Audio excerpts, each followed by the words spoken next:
Hello everybody, welcome to the stream. We're back with more Fire Emblem Awakening Lunatic Plus. We're getting right back into Chapter 17, where we ended at the last stream. I updated my text at the bottom. For some reason, I tried updating my sub goal for the month with the little thing that I normally use, but for some reason YouTube thinks that I have 5,000 subscribers right now, which I definitely don't have 5,000 subscribers. I'm at 25 actually. Nice, interesting number. So I need about 500 more to reach 3,000 by the end of the month. Okay, so I've been looking into the enemy AI and the reinforcement order on this map. The unfortunate reality is typically I like to write this at the bottom in my notes during the stream, but for today that's not going to be possible. The reinforcement order on this map is just way too complicated. I can't write everything down. I wrote down some nice, easy notes that are helpful. So the enemies here are mostly linked in groups of 2 or 3. Like these two are linked together, these two are linked together, these two are linked together, you know, etc.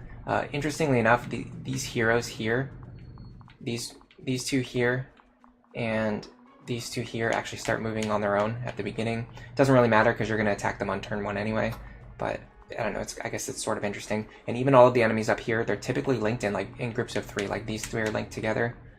They won't move until either they're attacked, or on turn 8, all of the enemies start moving at the same time, and on that turn, the enemies from this staircase will spawn. We don't really need to worry about these 4 enemies too much. We're just going to clear out as many foes as we can before turn 9. Turn 9 is when the enemies in the west room are going to spawn. These are the ones that we really care about. We want to block these staircases by turn 9, and we want to be up here to intercept the thief before turn 9. So basically our goal is to secure this room by turn 9 and get rid of the thief. The thief has to come back out here and through this door to escape. So as long as we can secure this room before turn 9, we've effectively won the battle. Then all we have to do is just hold this room while enemy reinforcements come from these stairs here and these stairs here. On turn 13, we're going to get the final round of reinforcements. Enemies will come from every single staircase on the map, but again, as long as we're blocking these 2 stairs, enemies will never spawn from here. And you can use this square right here as a choke point, because enemies can't get through here. The tricky part is going to be dealing with enemies who have pass, but we'll cross that bridge when we get there. I'm just going to go ahead and get started right away. Hello, Mirror Fanboy, thanks for stopping by today. Gable mentions that the third line in the description is missing a letter. I'm going to have to go back and fix that, you know, some point in the future, if at all. But thank you for letting me know. Apparently it's Lunatc. Thank you to Theo as well. Hello, Ash. Welcome to the stream today. You remember this map gives you trouble on Lunatic? You think you went and finally recruited Severa and Morgan both just to get through this one? Yeah, this map is really hard, even on Lunatic. I'm pretty excited to see how I'm going to have to deal with this on Lunatic Plus no grinding, because the last time I did so was about 2 years ago, when I did my first full no grinding playthrough. Let me go ahead and post my stream links before I do anything else, just because I'm getting right into the game today. There's not really any reason for me to delay. I'm going to go here, I'm going to post some stream links here, and we're going to hope to get a good first attempt. I have things set up to the point where I can pretty much make decent attempts without having to do any like quick resetting or anything like that. Obviously if we get unlucky, we're just gonna probably hit a wall pretty quickly, but it's good. That's a good thing. It means that our failed attempts will probably only take like 1 or 2 minutes, and if we get more than a few minutes into the map, we've probably already won. I am not going to look at the message that Spin sent me. I'm going to wait until after stream to read it.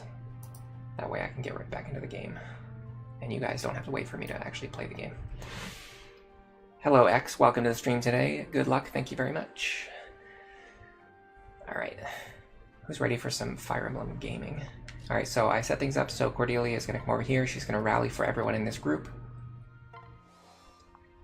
Saria and Robin are going to pair up together. Now we should be able to get rid of...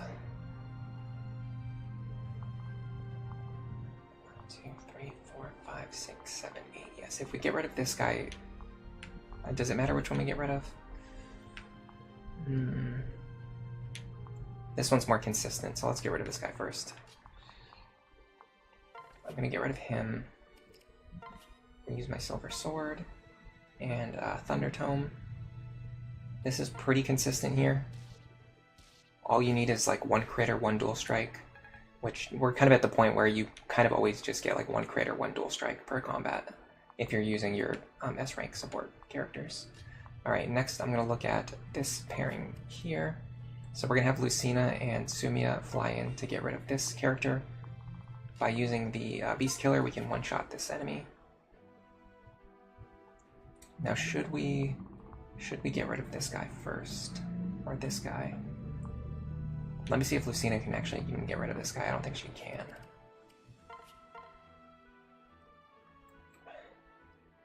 $25. Right, so we'll deal 30 damage. We would need Lucina, Sumia to deal 34. Which is actually a lot to ask for.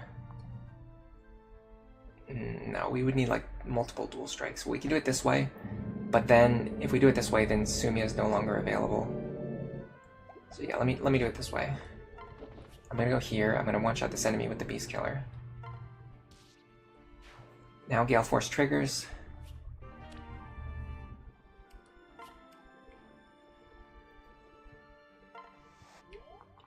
Now I'm gonna go here. I'm gonna dance for this pair.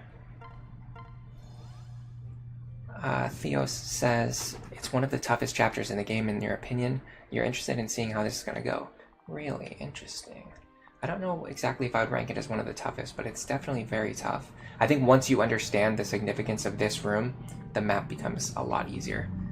If you're trying to actually like fight all of the reinforcements like fairly, like the way that the game wants you to do, or if you're trying to secure all, like if you're trying to secure every single staircase, like if you're trying to go this way, secure this staircase by turn 8, and then get this staircase by turn 9, and then get these staircases by turn 10, it's significantly harder. If you just realize that all you need to do is send all of your units up here, and then just capture this room before turn 9, the map is a lot easier in my opinion. And Faresi, welcome to the stream. You're finally catching up with the stream. Yeah, I can't remember if I've seen you around lately or not. Honestly, I feel like, I don't know, I feel like you've been here. Maybe I'm misremembering. Ash said that they started to abuse Gale Force for this. They were constantly optimizing Morgan, Lucina, Severa, Cordelia, and Sumia to kill as many as you can and ease up the pressure later on.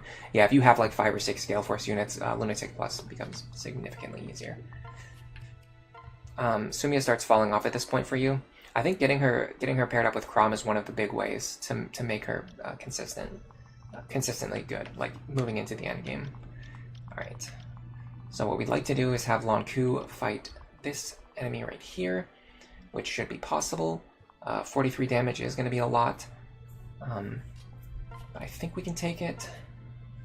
And actually, we actually don't, but if we have Rally Resistance, we can take it, which we have. No, actually, we have Rally Magic. Does he give Rally Resistance? No, he does not. He gives Rally Luck. This is interesting. I think Lunatc actually doesn't survive this if the enemy has Luna. We might have to dodge this. I think the enemy's going to deal exactly 40 damage to me. Unless I get a resistance pair up, which I can do. I would do it like this. All right, I'm gonna use a resistance pair up. This will work. I can still make this work. It's not the best because I'm gonna miss out on my pair up bonuses, or the ability to have multiple characters unpaired, which is what I want. Okay, so I'm gonna go like this. I'm gonna go here.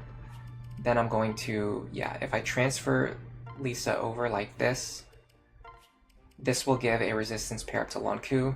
This should allow him to survive on 1.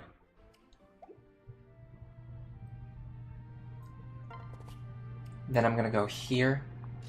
So the enemy is in range of Anathema. 1, 2, 3. The enemy's gonna be standing here, and I'm gonna be affecting them with Anathema. They might move into this square. If they do, I mean, there's nothing I can really do about that. I'm gonna have Chrom actually just run away. And then I'm gonna go here to Rally Luck to increase Lunatc's chance of dodging. If he dodges, that's even better. Alright, now we have to solve this puzzle over here. We've got technically 3 actions left if we can get Gale Force to trigger, but it's gonna be very difficult to do that. What's 26 plus 18? 44, so yeah, we can't even fight this guy safely. Okay, so unfortunately, yeah, I think we discovered this last time. Lucina can't really help out here.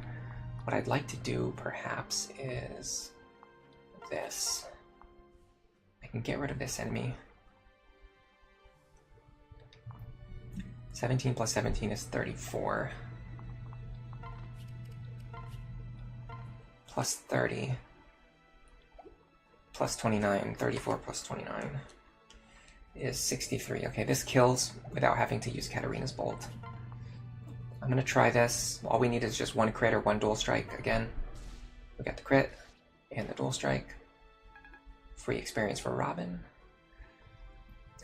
Splitting the team is a bad idea in a map like this, says Anfaresi. College has really been catching up with you, that's why you haven't been hanging out as much. Oh, I completely understand that. I was extremely burned out by the time I finished university. I feel like it took me, like, I'm not even kidding, it took me like several years to get back to the point where I felt like I had like the amount of energy that I used to have before I started college. Alright. What I want to make sure is that, yeah, so if I have Sumia stand in this tile, nothing else will be able to hit her. So in theory, if I use my Silver Lance, I'm going to deal 42 damage. Then she is going to deal another 13. 42 plus 13 is only 55. We just don't kill this guy. We just cannot get rid of him consistently. And he has pass, unfortunately, so we can't just leave him alive either. We need a more consistent method for removing this enemy. The only thing I can do now is just try to get 2 dual strikes. 65. I could do this. This increases my crit chance. It lowers my overall damage, though. What's 14 times 3? Okay, 42 plus 14 is 56. Plus Lucina's damage would be 15. Or no, it would be 13. That would be 69. Okay, so that would kill. I have to figure out if getting 2 dual strikes or if getting 1 crit is more likely. So to get 1 crit... To get 1 crit is 30%. To get 2 dual strikes is 65 times 65. 42%. 2 dual strikes is more likely than getting 1 crit. So I just have to send it and just hope for the best. I don't think this is the opener. Okay, we got a crit. We got bailed out by luck there. If I have to reset, I'm gonna try to figure out a more consistent way to get rid of that guy. Alright, he missed us anyway. And then we left him alive because we couldn't deal enough damage. That was like the worst possible outcome. If we had the Noe pair up or Noe dual strike, we would have actually just killed this guy right here.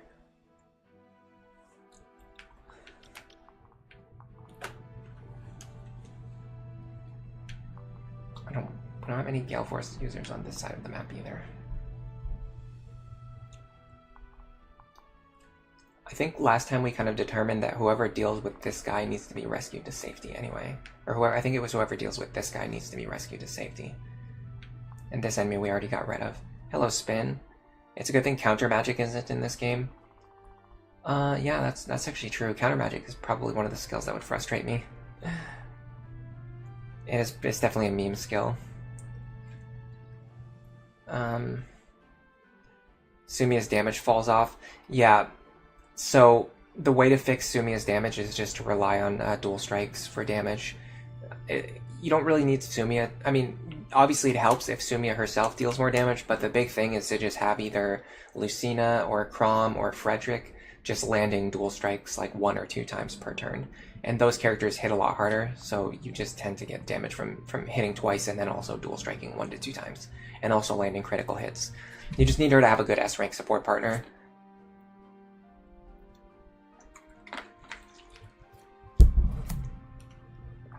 I can kill with Severa and then rescue, as Anfaresi is suggesting. But then I have to also kill this guy and then probably also rescue the person who kills this guy. Because his range overlaps with the range of the archer. So I can't... there's no character that I can leave in a spot that's going to fight both of these enemies, I don't think.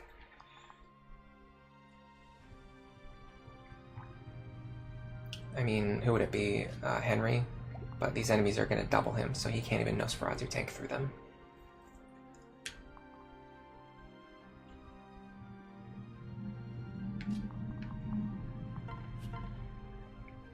Wow, this guy has an insane hit rate, even when I use the superior edge. Problem with Severa is that her damage and hit rate are still quite low. Okay. Okay. Is there any way for me to get her a much better hit rate? 73. 78.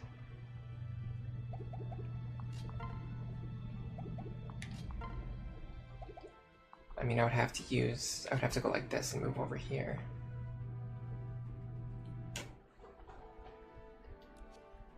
This would give an extra 10 hit.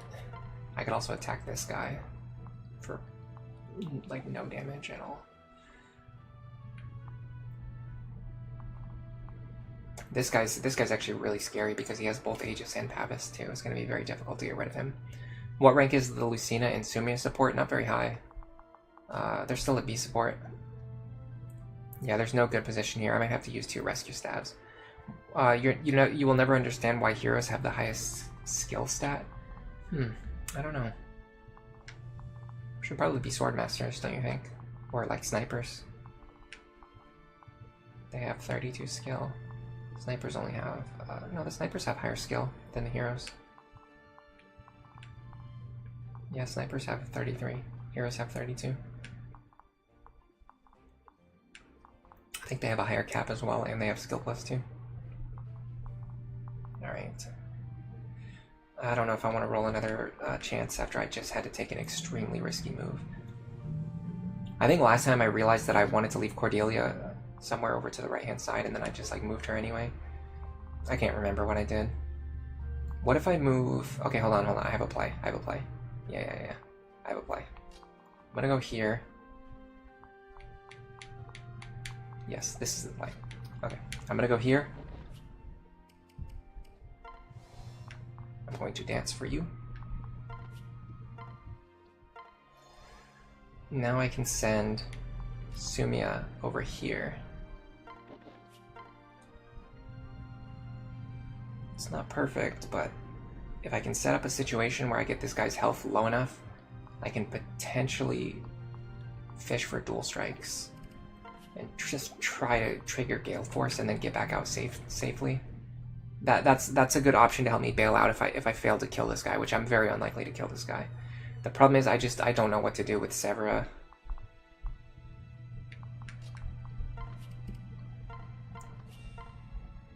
I can at least increase my hit rate to 85, which is like more or less guaranteed in this game. It's like something above 90%, like true hit. Okay. Now that's going to allow me to do this. What if instead of focusing on him, I focus on this enemy? Can Lonku remove this enemy? Because then I don't have to worry about the overlapping ranges. I only deal 36. No, he deals 51. Minus 20. No, he deals 31.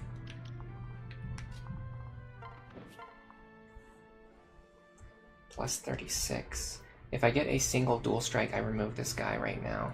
I think this is actually the play. Killer Axe. Iron Bow. Oh, we got lethality. Nice. Epic lethality trigger. Although, if I knew I was going to trigger a lethality, I would have gone after this guy here. Because he's the one I really want to get rid of.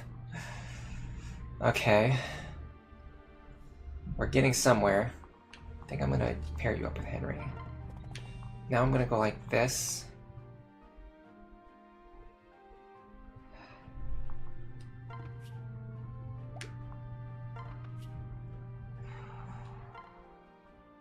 Need to rescue you.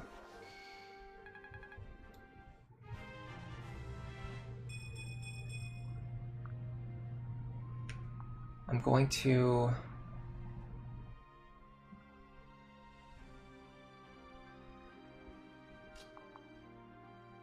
I'm gonna go like this. I'm gonna transfer Sumia over. And then pair up here. Now Sumia might be able to do something now with the Chrom pair up. I can deal around 15 to 20 damage. Yeah, see, this is a much better matchup. 15 plus 14 plus 14 is 43 damage. Okay, one dual strike won't do it. What about 20 plus 14 plus 14? That's 48. Okay, one dual strike won't do it though. So it's probably better to try and fight them on enemy phase. Okay, I need to make sure I'm going to be in range of this pair right here. 2, 3, 4, 5, 6, 7, 8. Surely Lucina has 16 magic. Or sorry, Lisa has 16 magic. Okay, so I'm going to go like this. Transfer you over, switch. We're going to rescue Lonku back to safety.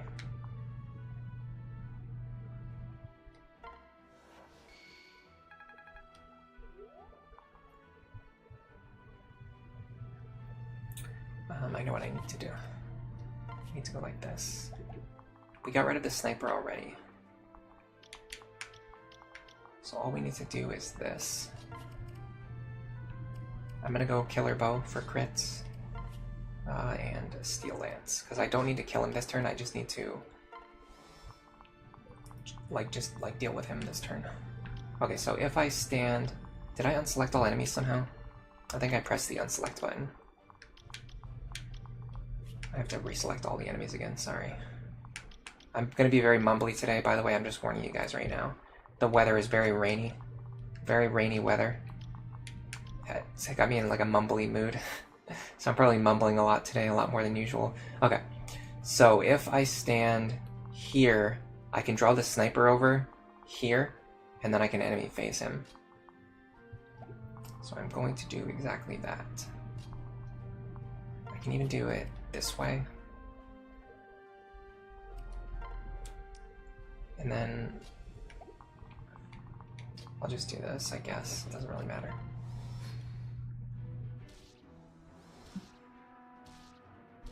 Yeah, see, we would not have killed him, which means we would not have triggered Gale Force, which would have put us in a very bad position. Okay, this square, I believe, is only threatened by the guy with the tomahawk. So I can do something like this.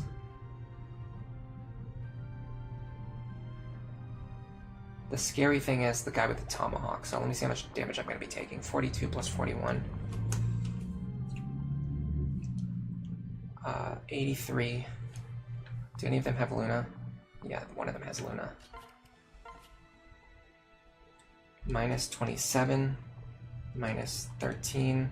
We're going to take 43 damage. We actually survive, even if we take both hits. What is the speed tier, though? Speed is 28. She should have... Yeah, she has more than enough speed with the Robin pair up. And that's even assuming she gets hit. Which she might not. So now that we pulled the guy with the longbow over, we can actually target him over the wall. We got a dual guard, that's great. Now on enemy phase, we'll get rid of the guy with the tomahawk. Now all we need to do is figure out how we're going to pick apart this group. It's going to be much easier because we have Lucina and Sumia over here to help peel away at these enemies. Which will hopefully prevent us from having to use any more rescue stabs.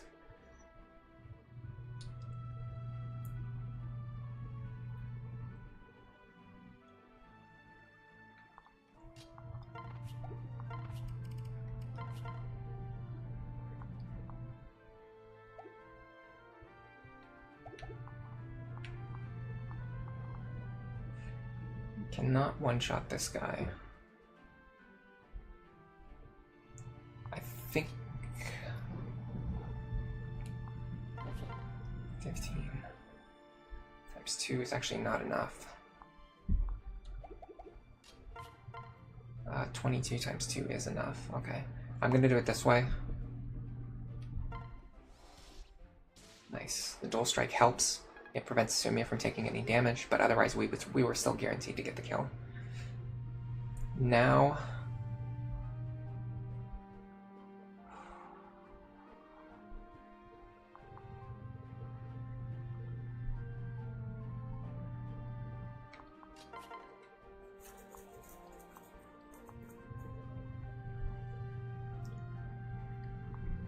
funny enough, even though this guy has Pavis Plus, it's actually better to use the Javelin rather than Elfunder. Well, I guess Elfunder does have a crit chance. I want to get rid of these guys without using too many more Rescue Staff charges. Ideally none. Ideally I want to use no more Rescue Staff charges.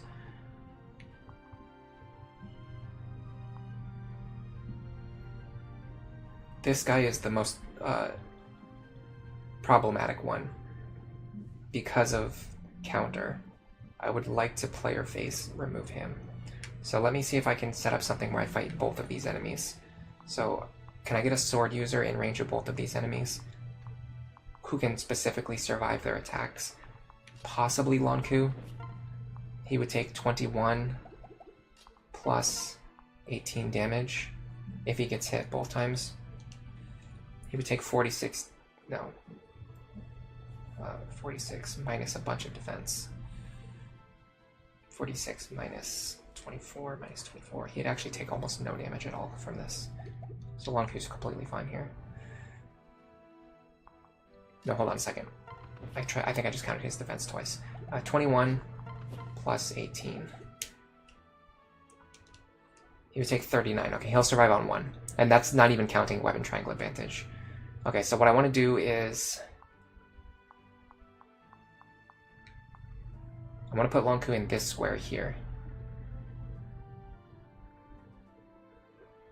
Problem is I want Cordelia to rally his speed, but if she rallies his speed, then she's going to be left in range of an enemy that I don't want her to fight. Yeah. I mean, he doesn't need the rally speed, but it would just be nice. You know what I should do is move up here. I'm actually not sure what I should do.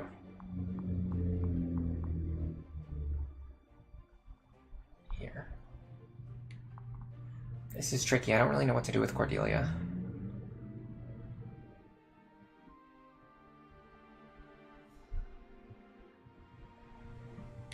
Why don't I do this?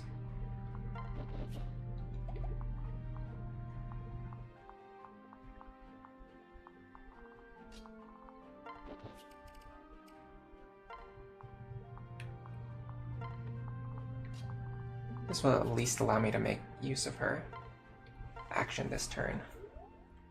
Then I can even potentially dance. Okay, so this enemy, I see this enemy here. Is there a way for me to fight him without... Oh, it's because this guy has a tomahawk. I see. This guy with the tomahawk's a problem. He overlaps with this enemy. Okay, we're not going to be able to fight these two. We're going to have to fight only this one on enemy face. Unless Lonku can potentially take all 3 of these hits, but I sincerely doubt that. He would have to get a dodge, which is more likely than you might imagine. 20. 20. What is the true hit on these 20s? Fire Emblem, dual RN, hit table. I don't remember how to make it come up. Just Google it. I'm gonna get caught up on chat in a minute, guys. Sorry. That's not what I wanted.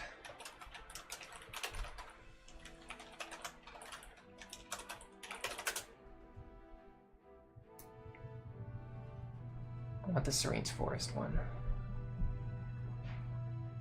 I don't know why it's not coming up.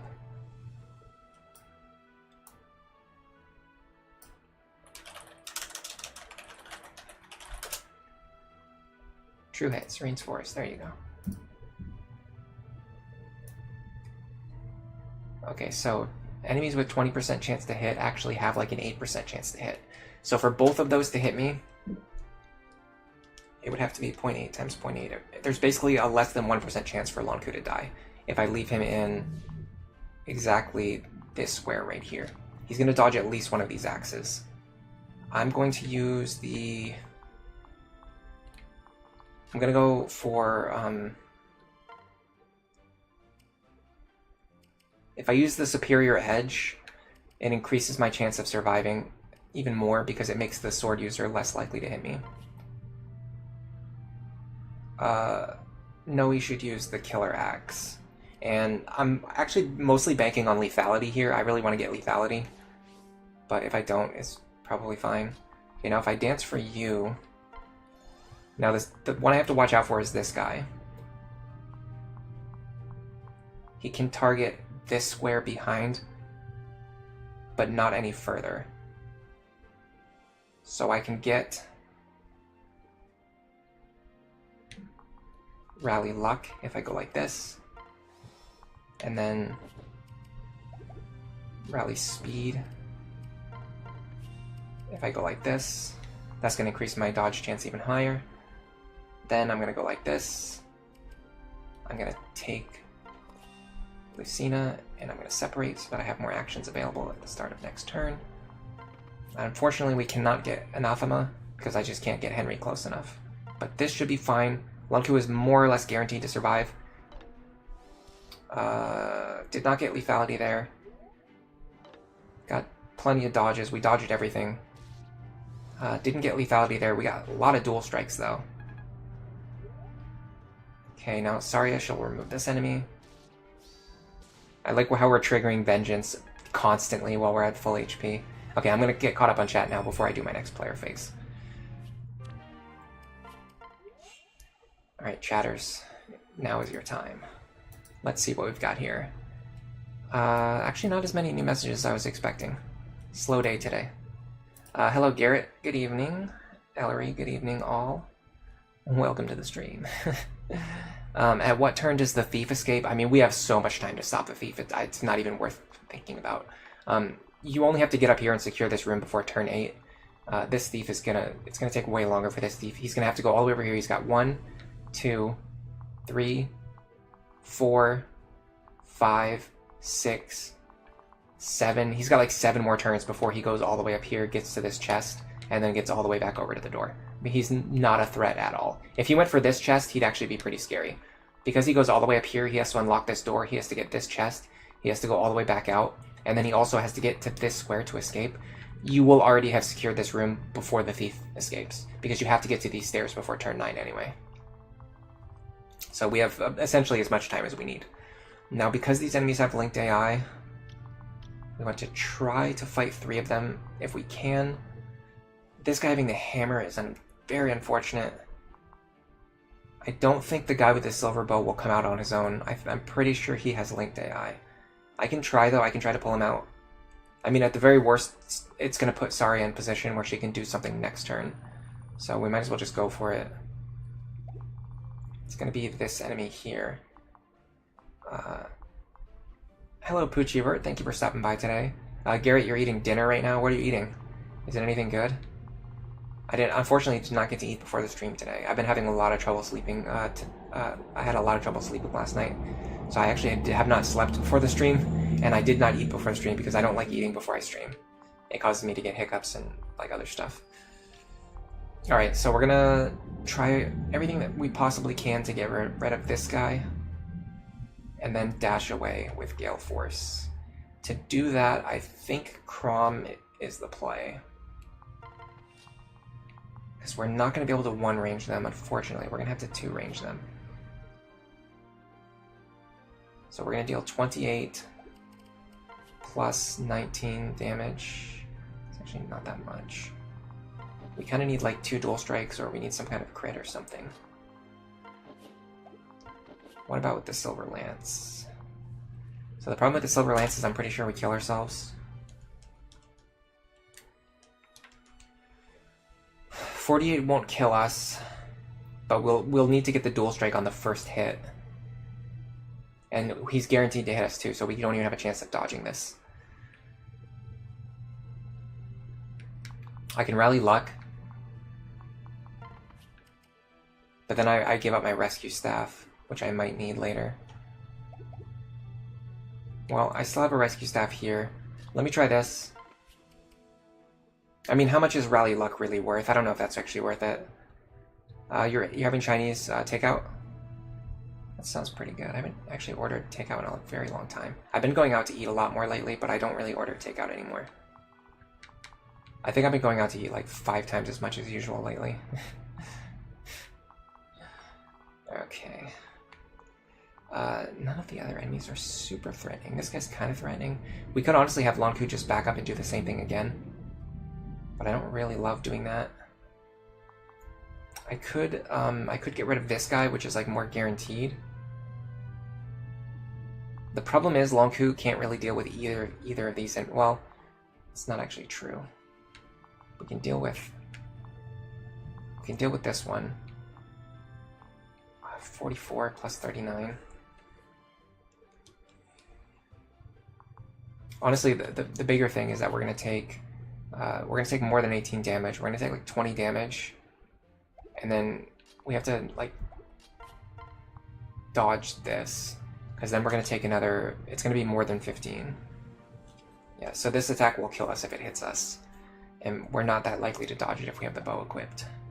So I don't think that's the plan. Your Ophelia with Tonebreaker got hit by a 1% hit rate when you were farming experience. That happens, yeah, it's going to happen eventually. If you play Fire Emblem long enough, it's going to happen eventually. It's very sad, though, when it does. Alright, I'm trying to think what is the... I know we have options here, I'm just trying to think what is the best option. What is the best option?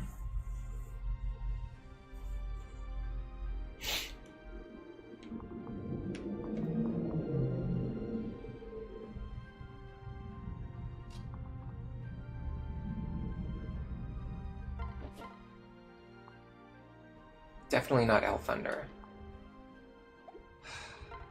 What is my killer bow crit rate? 36. Alright. I'm gonna go for like either a killer bow crit, a javelin crit, or 2 dual strikes. We could potentially have 2 chances to get crits. Yeah, okay. That wasn't super likely, but there's something I haven't really shown off yet. It's something you could do with a rescue staff and Olivia. I haven't really shown it off, but I'll probably show it off at some point. If that attack had failed, what I was going to do was rescue Sumia back to safety, and then have Olivia dance for Sumia, which would allow Sumia to run back in, and then do the same thing again. But then because the enemy's health was already very low, she would be basically guaranteed to kill the enemy, and then trigger Gale Force. It's something you can do with, you can use Olivia to extend your Gale Force users' reliability. Do Severa and Lucina support? I actually don't remember. I can find out very quickly. Supports. Severa. No, she doesn't support with Lucina unless they're sisters, which they can never be. Who are the easy children to recruit in Lunatic and Lunatic Plus playthroughs? The ones who don't have painful maps or need specific parents? Good question. I haven't really explored Generation 2 as much as I have Generation 1 at the highest levels of play. That's kind of one of the things that I'm still experimenting and learning with. I think Kiel is pretty easy to get. Severa, honestly, as long as you're willing to burn a bunch of rescue staves, is one of the earliest ones that you can get. But she is still extremely difficult. I think it's probably, yeah, I don't. Nobody else is really coming to mind, honestly. Like a lot of them, I'm thinking like, oh, that one's really hard. That one's really hard. That one's really difficult. Like Cynthia is extremely difficult to get. Nawara is extremely difficult to get. Na is extremely difficult to get. Like Morgan's pretty easy. Owain's honestly, getting Owain isn't really that hard. I think saving all of the green units in his map is pretty hard. Brady's kind of the same. Like you can get Brady pretty easily if you're willing to just let all of the green units die. There's not, yeah, it's not like Fates. Like, there aren't really any equivalents in Fates, because it's just not like Fates at all. The Generation 2 units in this game are so much harder to recruit in this game. Yeah, the Gnaw map is brutal. You were trying to get Brady and you kept crying. Getting Brady and clearing that map isn't too bad. It's still pretty difficult because you're getting attacked on 3 fronts. But the hard part is really trying to keep all the green units alive. If you're willing to let the green units go, it becomes a lot easier. Is the Laurent map easy? I can't remember. Maybe it is easier than I'm remembering. I also think that what's his name? Why am I drawing a blank on his name? Yarn's map is actually not that hard. It's kind of scary, but it's not as hard as you might imagine. There's actually options to make it even easier, but even on the hardest difficulty, it's actually not that hard. Hello, Skywing. Welcome to the stream. Legacy, welcome. Garrett says Gen 2 kids are usable on Lunatic. On Lunatic Plus, they can be usable, but it requires work. You go to the maps more for the experience than for the kid. Morgan is the only easy pickup. X says they found their answer. Laurent is a pretty solid Gen 2 unit. Yeah, I'm really liking Laurent. I've gained a lot of appreciation for him as I'm experimenting with the Gen 2 kids more in this game. I think Laurent might actually be one of the best Gen 2 units in a no-grinding context. Even though he never gets Gale Force, he pretty much always gets like all of the things that he needs to complete an S tier build very easily too. It's so easy to just pass him down what he wants. Brady is a kill boss map. Oh yeah, I know. If you go on Bloog's Discord server, around 2 years ago when I was experimenting with these maps, you can actually find my notes in there. If you search for posts made by me in the Fire Emblem general channel, and I talked about how I cleared the Brady map. I used a strategy where I used Rescue and Gale Force to leapfrog my units over the river on the right hand side, and then once I was on the other side, I was able to switch a footlocked unit without Gale. I think they either had Gale Force or didn't have Gale Force. It didn't really matter, but the fact that the unit that it switched into the lead. So you use the flying unit to go over the river and then kill an enemy and trigger Gale Force. And then once you're on the other side of the river, you can switch to a footlocked unit and have them, I think, trigger Gale Force on another enemy, which then allows them to go even further and then reach the boss and kill the boss. It was something like that. I should play Fire Emblem 7 sometime. You think I'll really like it? I've played probably as much Fire Emblem 7 as I'm going to play for the rest of my life. I've played it plenty already.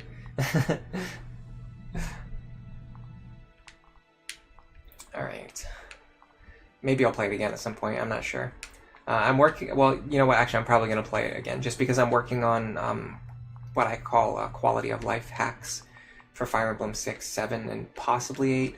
I'm fixing this stupid thing in the GBA emblems where it takes forever to gain support ranks, and then I figure since I'm doing that anyway, I might just add some more like quality of life improvements. I don't want to rebalance the games, I don't want to change anything about them. It's not going to be something like Project Ember where I completely change it into a different game. I just want to take the game and just make the game itself more convenient to play. Okay, we can kind of do the same thing again with Lon Ku. I'm wondering if I can survive against these two. The answer, the thing is, once I switch off of my sword, my superior edge, this guy becomes a lot more likely to hit me. So then I have to worry about taking 45 plus 39 damage. 84 minus 24 minus 12. Yeah, I'm taking up to 48 damage unless I dodge at least one attack. And the chances of dodging one attack is like probably okay, but not great. This guy's actually a lot more likely to hit me though. So I don't think I can do that. What does Lucina's combat against him look like? 25 speed. I'll have an extra 5 speed.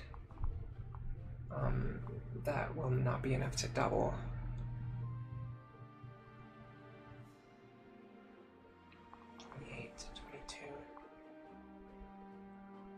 I think if I want to get rid of this guy on player phase, I'm going to have to commit to using another rescue staff.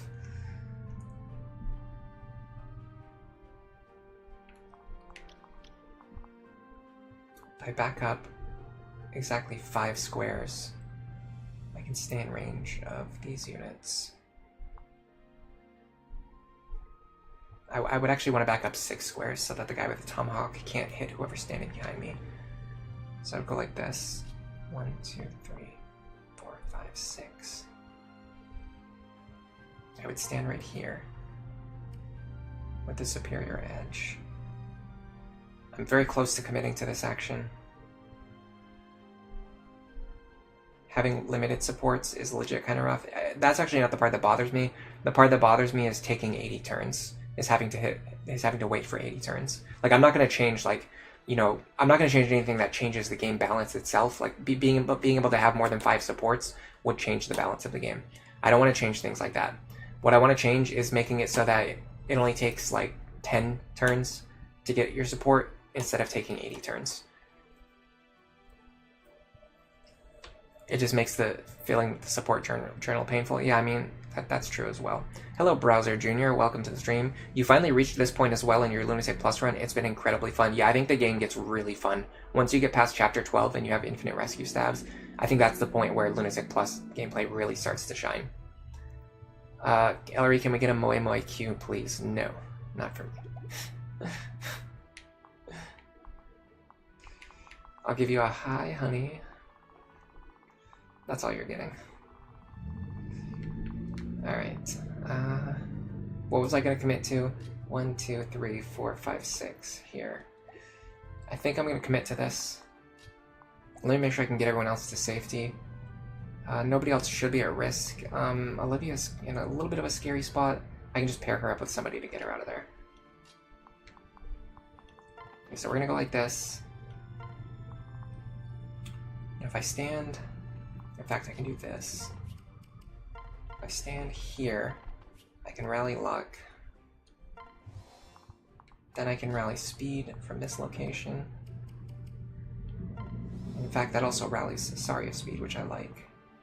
Then I can go like this. Transfer. I can grab Olivia, have her dance for Libra. Libra can actually go up here and rally luck for Saria. I'm going to wait, though. I'm going to wait so that he has his rescue staff available in case I need it. Same with Lisa. I'm going to kind of be moving them, like, towards the end of the move order. Now, these two can just go up here, I guess. Gotta be careful. I need to make sure that Lisa's going to have it. Lisa and Sumi are going to have safe places to stand.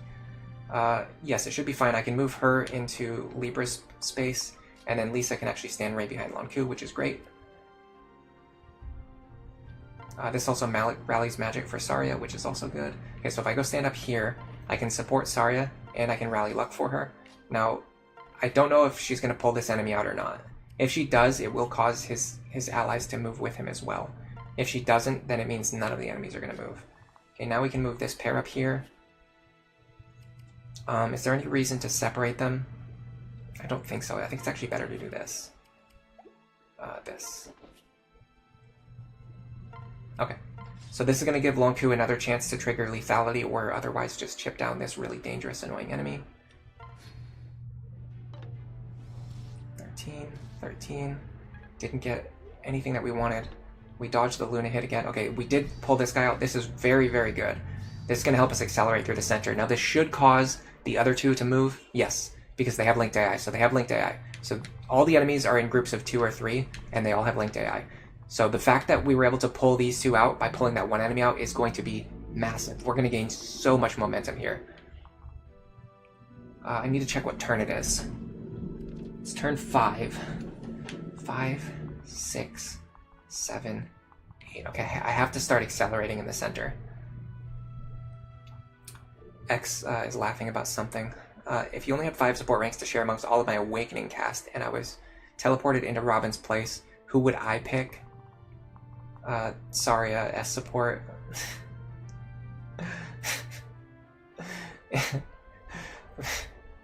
And then, who would I be support with? I guess Crom or Lunatc. Or Lisa, maybe. The other one would just be like for friendship reasons. Saria is absolutely broken on this map. If you're able to get around level 13, you should be getting Tomebreaker by the time the Tome wielding reinforcements spawn. Yeah, she's going to get Tomebreaker very soon, in fact. and she's so good. My opinion of Zarya has increased massively on this playthrough. Like I really was underrating her. Because typically the way I used her was just to support Robin and to have Robin as a Nosferatu tank. In this playthrough, I kind of moved Robin into this role where he's just supporting Zarya. And what I've realized is that if she has a hero or some other, like, I think hero is probably the best, but if you get some other class that gives her plus speed, like maybe a Swordmaster, if you can get her like a hero or a Swordmaster pair up, she is an incredible unit. Like, she can Nosferatu tank through the game probably almost as well as Robin, if not just as well. And all she needs is just like a speed pair up. Hero just ends up being very good because it also gives her a lot of defense. Alright. Let's start chipping away at this formation now. Is there a way we can kind of guarantee this kill? I think the issue we got into before is that we can't really guarantee this kill against the Tomahawk, right? What I can do... No, I don't need to do that. What I can do is this. This is what we want to do. Because we chipped him down enough, we're at the point now where Lucina can one-shot him. Guaranteed kill. And then she triggers Gale Force and she can run away. Now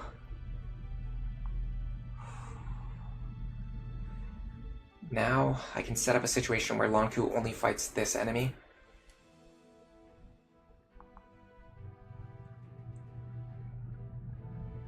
The problem is I have to get Lucina back out of here safely now. That's trickier than it sounds.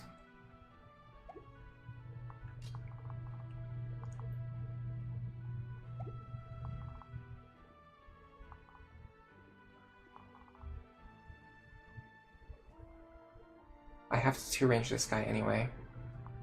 So why don't I do this? 13.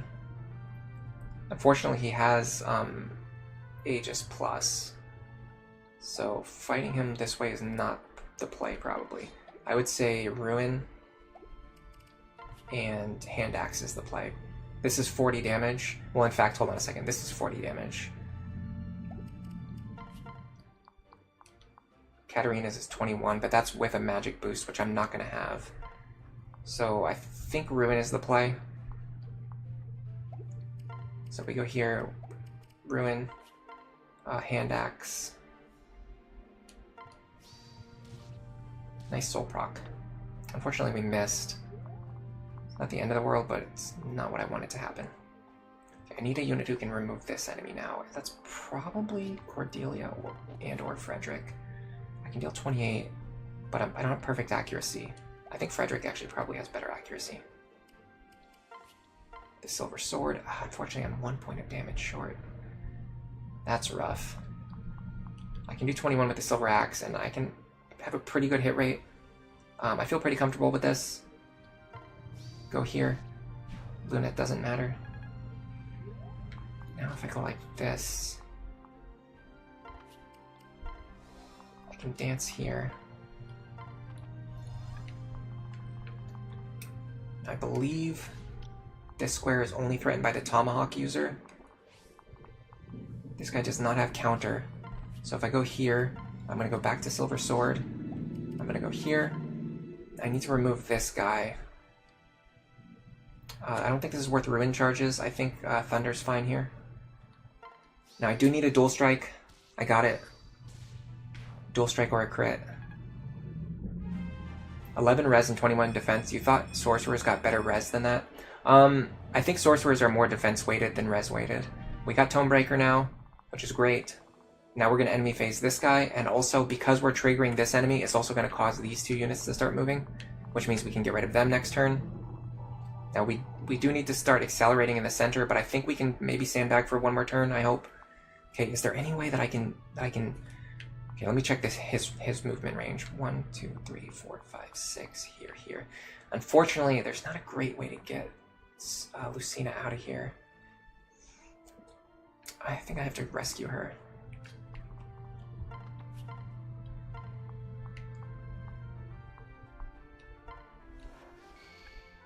Okay.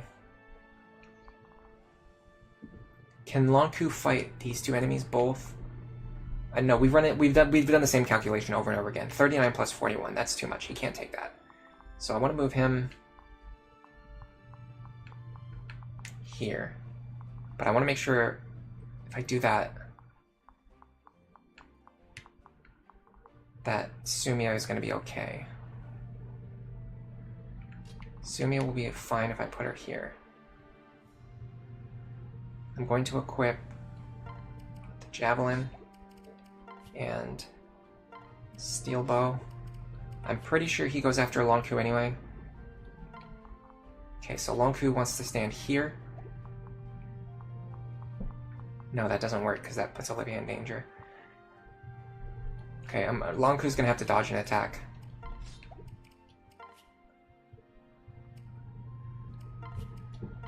It's gonna be a lot harder because he's not gonna have his sword equipped. The only thing that might work in our favor is if Tomahawk goes for Sumia instead of going for Longku. It's actually tough for me to tell who the enemy's gonna go for. He might actually go for Sumia. So if this guy goes for Sumia first, and then this guy goes for Longku, we're actually guaranteed safe. But if this guy goes for Longku first, this guy, and he hits, this guy will then see lethal, which means Longku will then have to dodge an attack. Also, this guy, it could also force this guy to move into one range with Longku, which would cause... Actually, that wouldn't matter because you can't deal counter damage to yourself when you have a bow equipped. Alright, this pair's just like kind of in the way, honestly. But I don't know, we'll just do this. Alright, let's see what happens. Okay, he went for Sumia first, that's great. That is fantastic, that's the best thing that could have happened. That guarantees Longku's survival. Also lets us chip down both of these enemies nicely. I had a suspicion that was going to happen, but it was definitely not, like, perfectly planned or anything like that. Nice crit.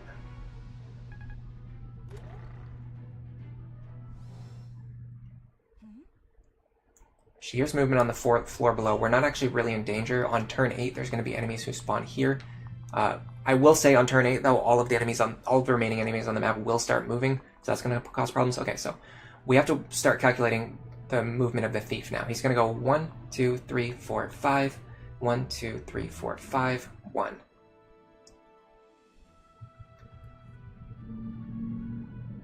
One, two, three, four, 5. 1, 2, 3, 4, 5. 1, 2, 3, 4, 5. Okay. We've got 6 more turns before this guy escapes. It looks like he's close to escaping. He is nowhere near close to escaping. If we're up here before turn 9, we have nothing to worry about with regards to this thief.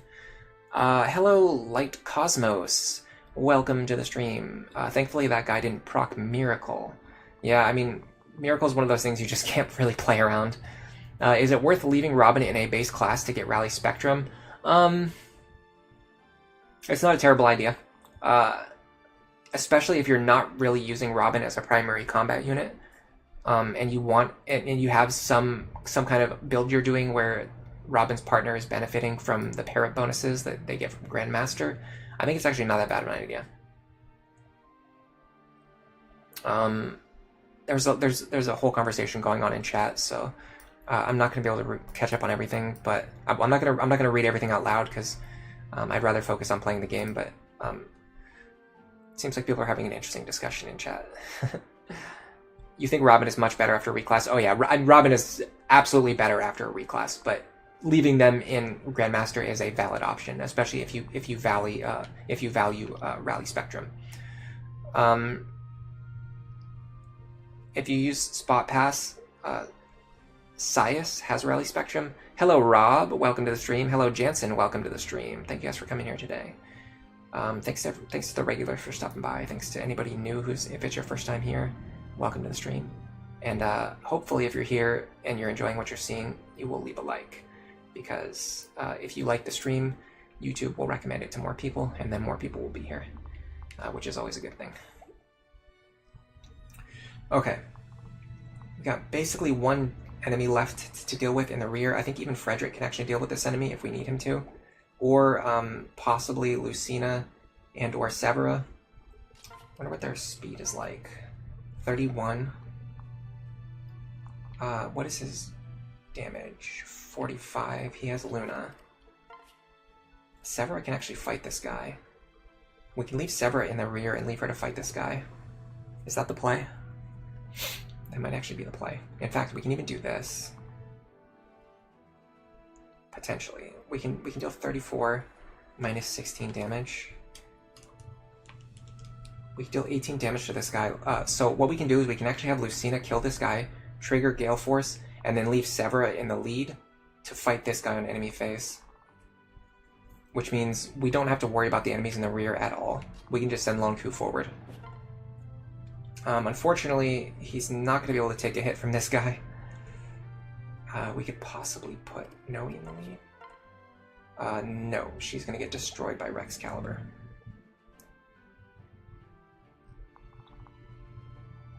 Alright, let's start with our units that we know we're going to be sending forward. I should be able to one-shot him with the Beast Killer. Unfortunately, he has Vantage, which means he will kill me before I hit him. So that's not an option. What I can do is get rid of this guy, though. Or at least we can either injure or remove this enemy. So we're going to deal... I'm actually going to go Elthunder here. It deals slightly less damage, but it has a much better crit rate. Before that, I'm actually going to move Saria first. I'm going to go here. This is definitely a time to use Ruin to fish for crits. Got it. And a nice 78 damage Vengeance proc. Now, because Saria is standing here, Sumia will have a boosted crit chance. Now we have a 33% chance to crit with Elthunder. And we have dual strike chances. Now we really want to trigger Gale Force here, and we did get it. This is going to give us the acceleration in the center that we've been looking for.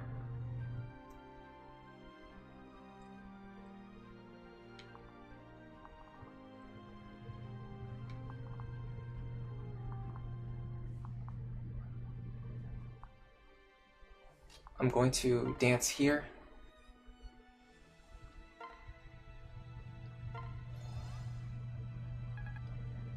Now let's think about the next group of enemies. I think this guy's actually pretty much alone. He is.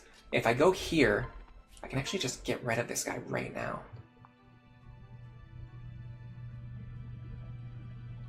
But it might be better to have her pull this guy over, because she can actually take a hit from him. Her or Robin. Like, what if I do this instead? Unfortunately, both of them can't reach the tile that I want to reach. Tricky, tricky, tricky, tricky.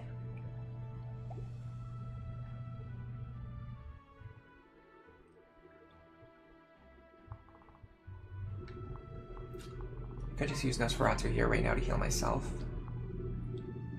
I don't think I really need that, though. I think what I really need is just to get rid of this guy. Let's just go Thunder. Remove this guy. Awesome Vengeance proc. Okay. What do I do about the longbow user? I'm gonna go here first. Staff. Heal. Is it worth this? Who has the physics staff? Actually, well, everyone has physics staff. Let me do this. Physic here. 47. I need to move Longku out of the way soon. Ooh, I got Tome Fair, by the way. Now, this is the point where if you're going to do Gale Force Lisa, you're going to want to switch her over to Dark Flyer, like, right now. Like, you want to do it as soon as possible, because the experience growth penalty is going to be pretty harsh. But this is the point where she has enough magic, and she has Tome Fair, and she has A rank in Tomes. She can probably level up as a Dark Flyer. I haven't decided yet if I'm going to do that or not. Do I need another Gale Force user, and is Lisa, like, strong enough that it's even worth, like, switching her over to that role? Or is it better to just keep her as a staff user?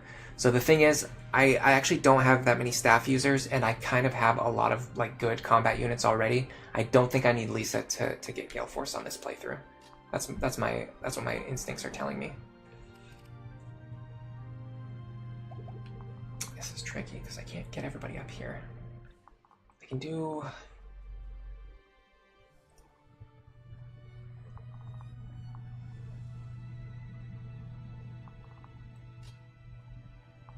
Let me just do this.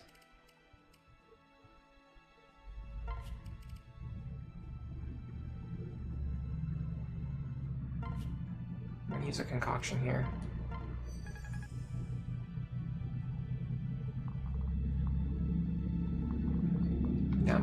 this. This will one-shot, so I don't take counter damage. It's guaranteed to hit.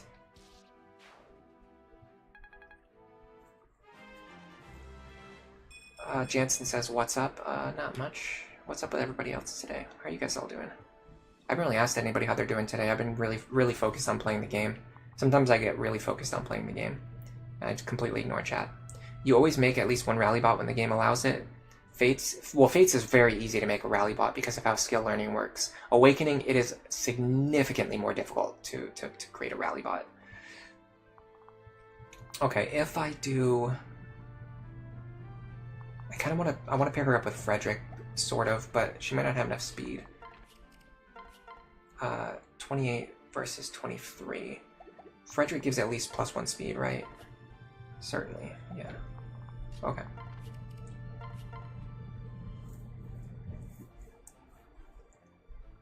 Is this worth it? I can actually use the superior edge here if I have to, but honestly I could just use Silver Sword. I think this is kind of worth it. So I'm going to go like this. In fact, it actually works even better than I thought, because I can go like this.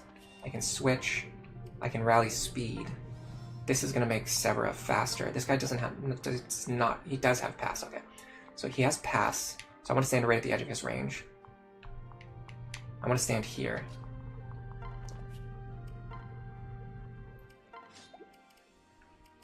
Frederick will deal 15 if we get a dual strike.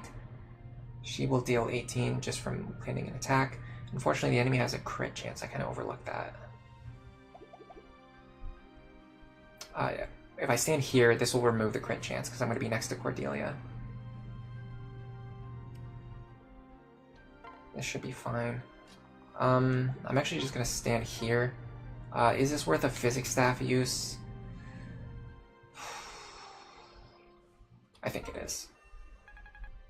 And there's a reason why. It's because I actually need Chrom and Sumia to perform a different action this turn, which is going to be checking to see if Chrom can survive this hit. I'm sure he can, but I'm going to check just in case.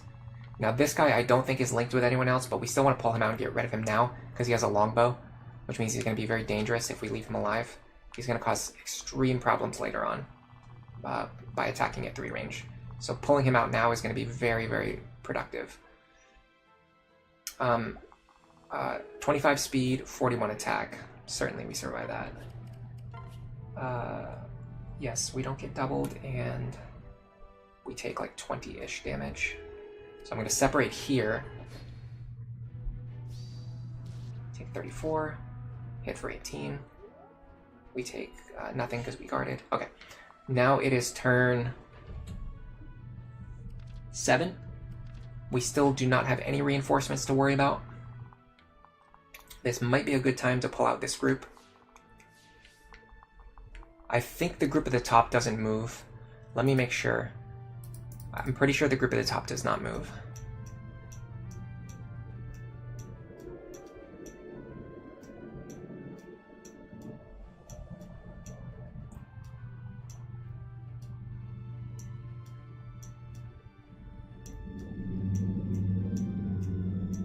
No, I'm wrong. The group at the top does start moving.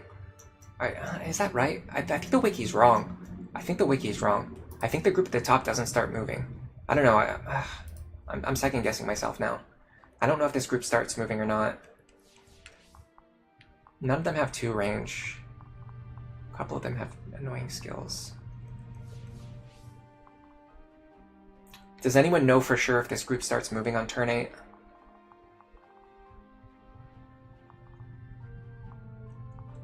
Rex, Caliber, and Bolganon. Maybe we can take those no problem. 39 plus 41.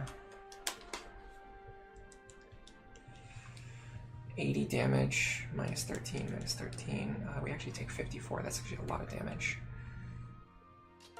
Might have to put Robin in the lead for this one.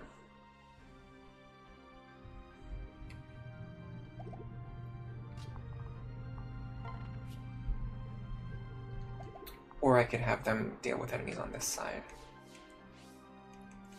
Silver Sword. This is tough because all 4 of these enemies overlap on their ranges.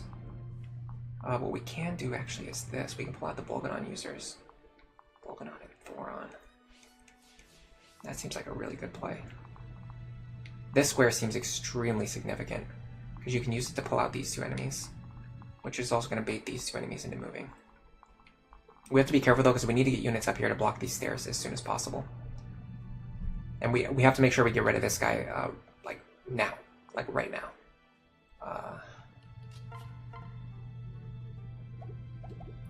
34. I need more speed, but I can't get more speed.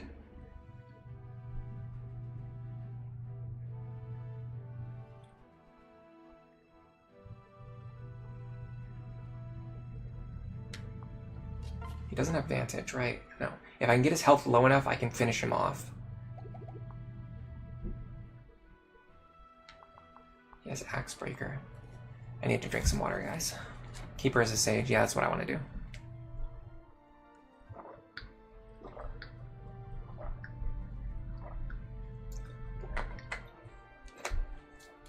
Strong Gale Force users with tomes are extremely good. You're very right about that, Skywing. It's just not what I need Lisa to do on this specific playthrough. Like it just doesn't fit into our team composition. We need her to remain as a rescue staff user. In Awakening, that's why you usually just buy Sias, Spectrum, and Magic right out of the box. I don't really like to use spot pass units personally. Just doesn't really fit my playstyle. Alright, we can definitely get rid of this guy. He's unfortunately got an annoying combination of skills. It means whoever attacks him is definitely going to take damage.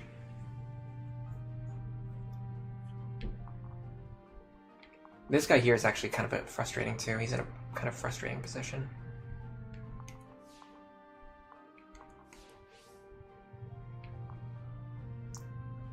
I think this is actually the play.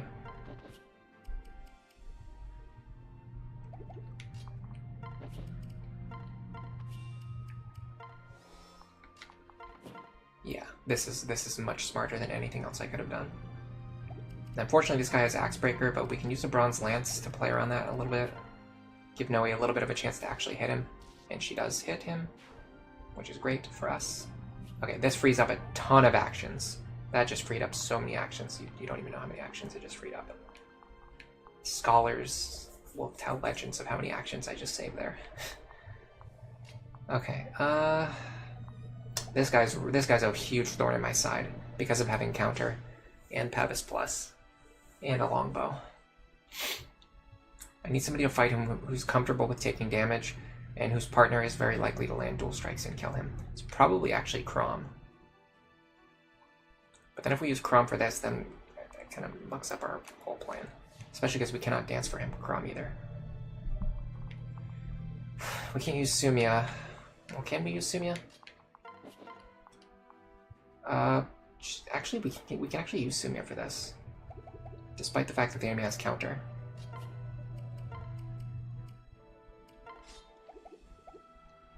I mean, we're going to be pairing these two up anyway.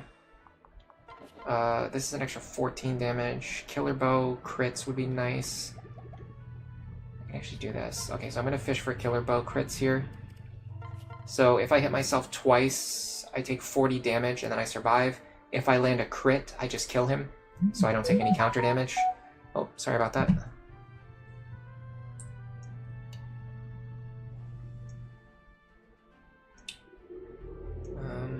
Let me just mute this for now.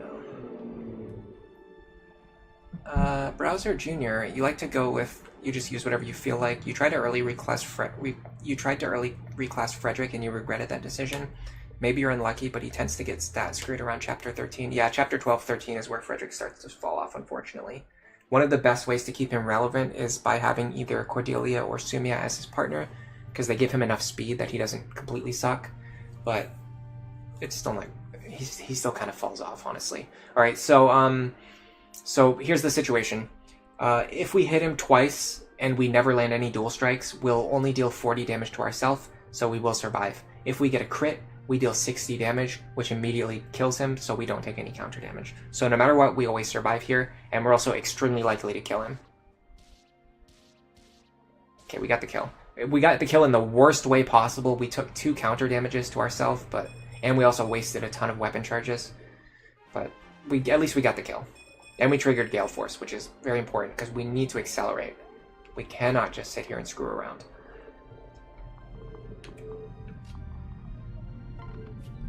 I am going to physic you.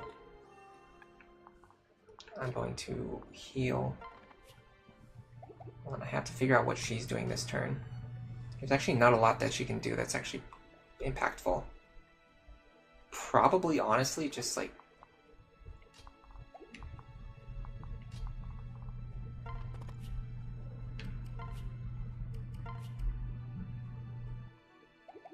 It's going to be dancing for somebody, I just don't know who. It could honestly just be dancing for Lunatc.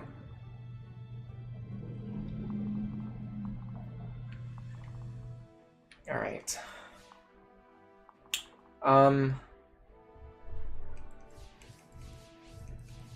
Do I want to trigger these reinforcements right now?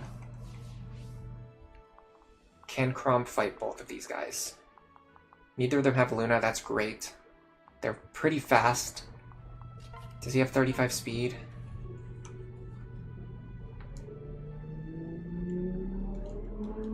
He's not going to double them, unfortunately, and I think one of them has Rex Caliber. No, they don't. Okay, hold on a second. Sumia can absolutely take these guys. 47 plus 43.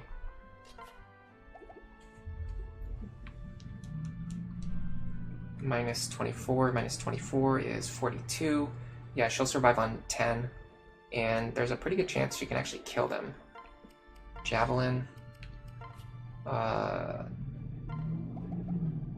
She has 34 damage.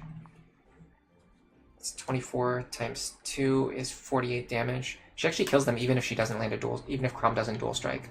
So yeah, this is extremely smart. It's a very good play. Unfortunately, we can't heal as much as I would like, but that's okay. We can do this. We can just use the steel bow here. And then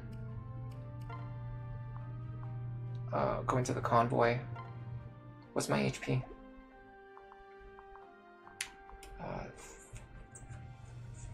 Okay. Go to the convoy. I can actually just use a vulnerary here.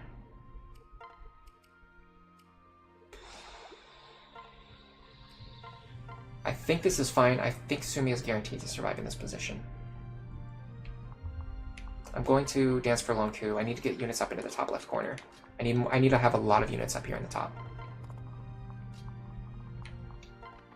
So I'm gonna go like this, and then I'm also gonna enemy phase these two units right now with Robin.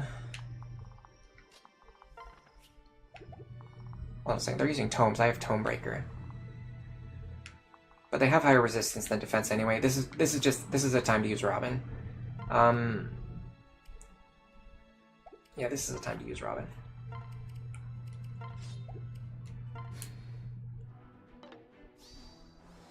Nice crit. Okay, we should guaranteed kill both of these guys. Nice. That's also going to start the other two enemies in that hallway moving. Okay, this is turn 8. This is the turn where, and I will double check the wiki just to be 100% certain, this is the turn where 4 enemies spawn from these staircases. We're not super concerned about these enemies right now. We can worry about them when they get here. What we need to worry about now is securing either this room, or if you can actually secure all 4 of these staircases. Securing all 4 of these staircases will make the map easier. However, if you block all 4 staircases, you miss out on a lot of reinforcements because you'll block all the reinforcements coming from here. You won't get as much experience. It also divides up your units in a way which can kind of end up making things more difficult again. Garrett says, Ellery, you gotta give me... Ellery, I gotta give you some kudos, by the way. Online, almost no one goes beyond the early chapters in Lunatic Plus Awakening that don't go Robin solo. You're raising an actual team, which isn't easy. Yeah, I've actually tried before, because this is something that's always interested me, not just playing the game, but like wanting to watch other people do it as well. And like whenever I look for other people who have done Lunatic Plus playthroughs, and honestly a lot of times even Lunatic playthroughs, they either like get past the early game, and then as soon as they get access to the DLC, they just grind all of their units up and then play the rest of the game with grinding, which is like not interesting to me at all. Well, I wouldn't say that, honestly. I actually think grinding playthroughs in Awakening are probably almost as fun as no grinding playthroughs, just because of the structure of this game. But that's a separate discussion. Either way, there's just like no evidence of anyone doing like no grind playthroughs other than Kurui T2V, who also does like Robin solo. So like if you want something that's not a Robin solo run, there's just like nothing on YouTube or anywhere. So I was like, you know what, I'll do it myself. And I developed a lot of these strategies myself, just when like playing in secret, basically. I use the term playing in secret. I don't know exactly how else you would say it, but just sitting in my room by myself playing the game, like just for my own amusement. And then after doing that, I decided that I was going to make videos about it. Mostly just because it's extremely fun for me, and I want to share that fun with other people. Okay, this enemy here is not too dangerous. I can actually do this. Steel bow. And if I fail to get this kill, it's fine. I got the kill. Even if I didn't get the kill, I could just dance. But triggering Gale Force is even better. I'm going to use Long Coup here. I think I can pick up this kill. This enemy, I want to use my Killer Axe against him. In fact, hold on a second. I'm dealing enough damage actually to... Excuse me, I don't even need the Killer Axe. I can just use an Iron Axe here. I'm pretty sure. Because Noe actually hits very hard. Yeah, like, if she just dual strikes at all, like, she's just dealing damage. Like, damage. D-A-M-A-G-E. Damage. Okay. Actually, I could not dance anyway, because my Libby is still way too far away.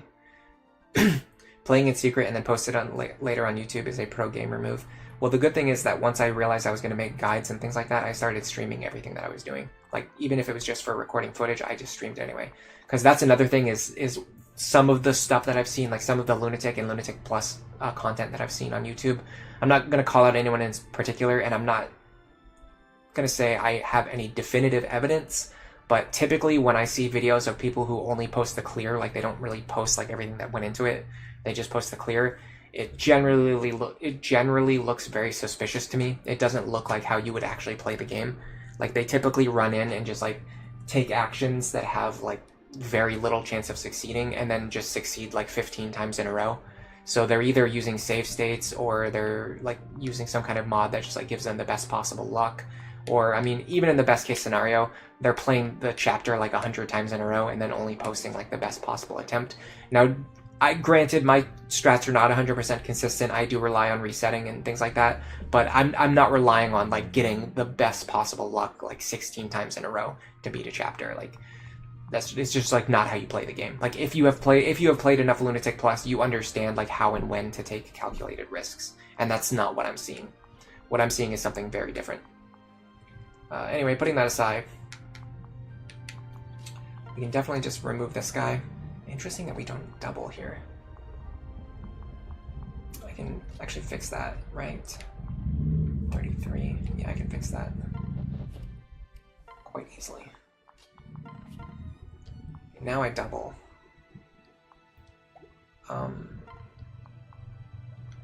66 damage. Steel Sword actually does the job here. Could have maybe preserved some HP if I was more thoughtful. Not a huge deal. Okay, now I need to start getting units into position to block these staircases in the upcoming turns, and then also we need to make sure we get the rest of our units away from these staircases in the upcoming turns, because there will be reinforcements that spawn from here. The question is, do I want to trigger this group now? If I trigger this group now, I don't have to deal with them in future turns. I can stagger them so they're not overlapping with other enemies. The downside is, it seems like these two enemies overlap. No, I can actually pull just this enemy. And he's a Bolganon user, which means that assuming I can fight him pretty safely. Can she fight him and him at the same time? Let's see, 41 plus 45. Minus 24. Minus... I gotta do some math in my head now. 12 is 50 damage. She can take this if I get her back to full HP. Is it worth doing? Probably.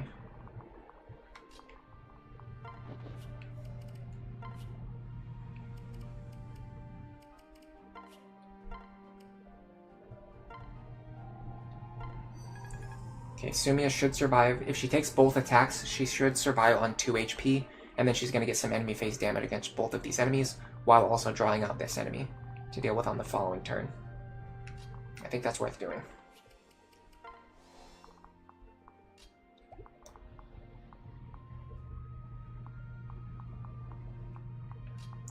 I'm going to split up these units. Frederick, I want you over here.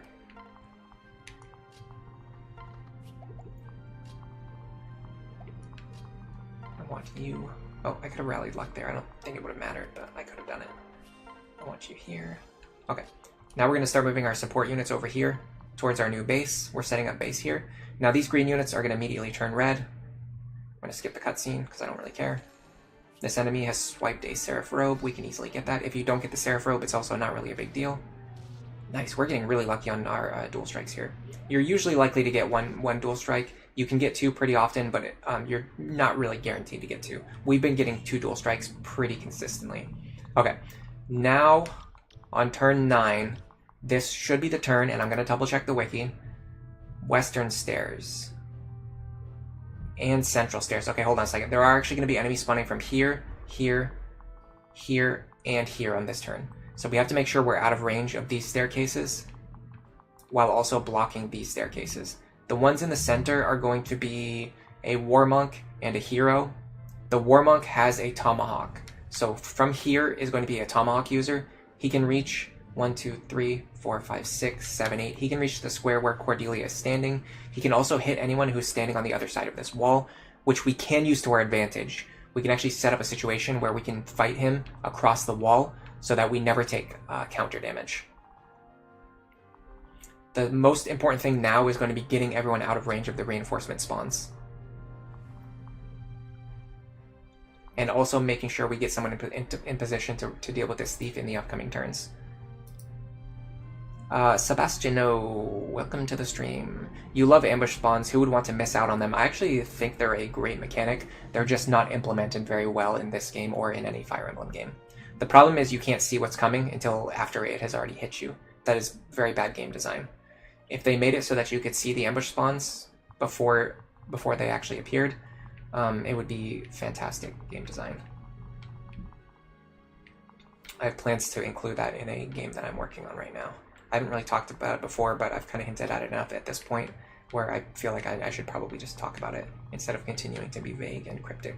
I don't generally like sharing my ideas publicly because people can take those ideas and use them in their own projects, and then someone else could do it before I do it, and then I wouldn't get credit for being the person to come up with the idea. But at a certain point, it's just too difficult to just never talk about what I'm doing. Labsy says, you really like this chapter in Lunatic because if you play fast, you can also outrun the reinforcements. Yeah, this is also a kill boss map. Almost every single map that has problematic ambush spawns in this game is actually a kill boss map. So if you're ever worried about the difficult ambush spawns in this game, I could just run up here and kill this boss right now and just end the chapter immediately. I'm not going to do that because I want to get experience from the ambush spawns, but I could. Browser Junior, this map is actually pretty well designed. You wish it was a little bit more spacious. Really, I actually think this map is great. I think this is one of the best maps in the game. The one tile hallway is too exploitable. I'm not sure exactly what you're talking about, but if you're talking about this tile, I actually love this tile because you can use this tile to your advantage. You can even use it on Lunatic Plus. You can put a unit here with no weapons equipped, so that they can never hit themselves with counter damage, and then have your other units attacking from the positions behind them. And you can essentially just like block up this entire, you can basically choke point this entire area. Even if enemies have pass, if you have your units like behind the unit who's blocking this square, the enemies with pass can't get through them. But realistically, what we want to do is kind of set up a situation where we're dashing in, removing enemies, and then dashing back to safety. This guy having Miracle is definitely problematic. I want to get rid of enemies with counter whenever possible. Fortunately, like I've said before, we're actually not really guaranteed to remove these guys. We don't have like a good guaranteed way to get rid of them. Other than dual striking twice, which is not like, that's not like a strategy.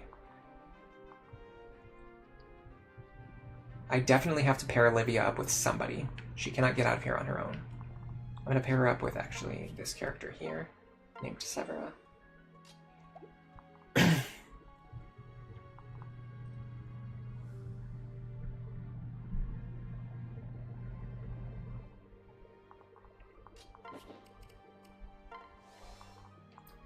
Now I can transfer Severa over to her mother,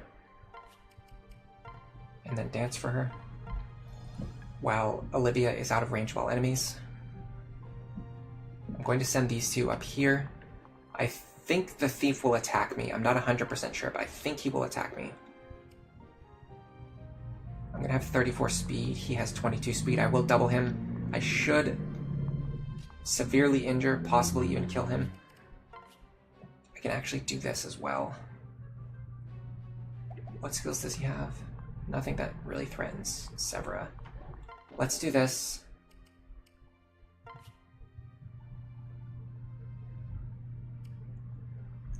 Is this okay?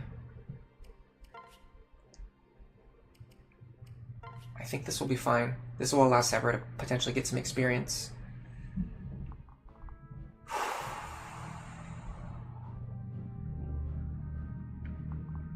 The pressure is adding up.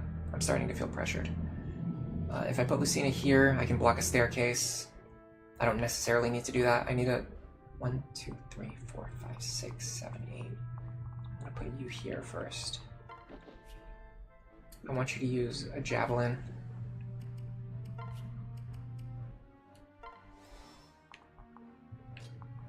I very badly would like to heal you, so I'm gonna do so. Now, Lisa should be safe.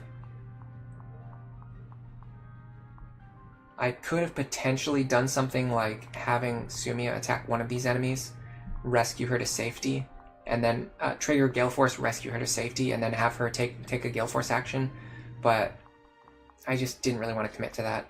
I can put Longku over here.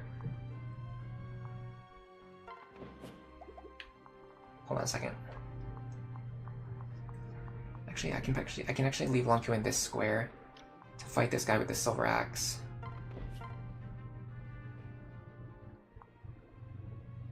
I can actually leave Longku here, and I'm going to do so. This is going to help me out a lot in the upcoming turns. The enemy spawning from here actually cannot reach Longku, and this will make sure that Longku removes this enemy now, so I don't have to deal with him on future turns. I think that's worth doing. I'm also going to put Lucina here. This is out of range of the enemy with the tomahawk, but it gives a support bonus to Sumia. I'm going to put Frederick here. I'm going to put Henry here.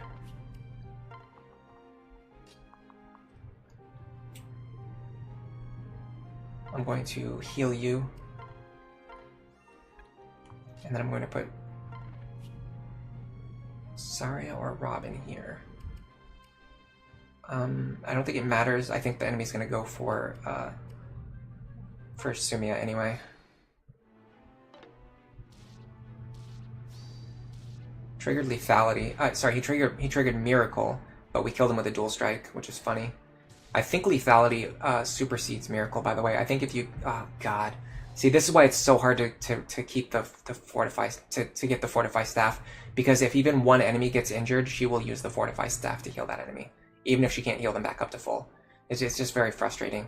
Because the enemy just burns through their Fortify charges. Okay, the enemy does not attack. So we need to proactively get rid of him. Very easy to do so. We can just remove him right now. Probably get a level? No, very close. This means we'll get rollover experience later on. Okay. Let me look at the reinforcement order for this turn because I don't know it offhand. Upper central stairs and... Okay, so the enemies are going to spawn from exactly these two staircases on this turn. And they are going to have melee weapons only, so they will not be able to attack at 2 range. What we need to check now are enemies with 2 range attacks that can reach us, which I think is just this enemy. So if somebody attacks over the wall, they only need to worry about dealing with this enemy here. Am I confident in that assumption? Yes. So if I go like this, I should be able to remove this guy. and then enemy face the sniper. The reinforcements coming from here do not have 2 range, so they will not be able to attack Saria. Now I need to remove this guy in such a way that allows me to escape, which I can do because I have Gale Force. He has Vantage Tomahawk. I only take 17. I'm a little worried about Miracle, but I think I can play around it with Dual Strikes. It didn't trigger anyway. Okay. Next thing to worry about is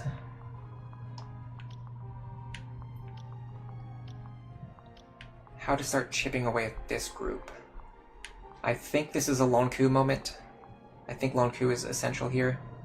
I think Lon Ku is good. I think he's clever. I think he's intelligent and smart. I want to remove this guy here. I cannot guarantee it, but I can hit him pretty hard. I have chances for lethality, and I have chances for dual strikes. And even if I fail, it's going to lower his health enough to the point where counter becomes less of an issue. Now I'm going to rescue him to safety. I should be able to rescue him back here. Yes, I'm going to do so. Okay.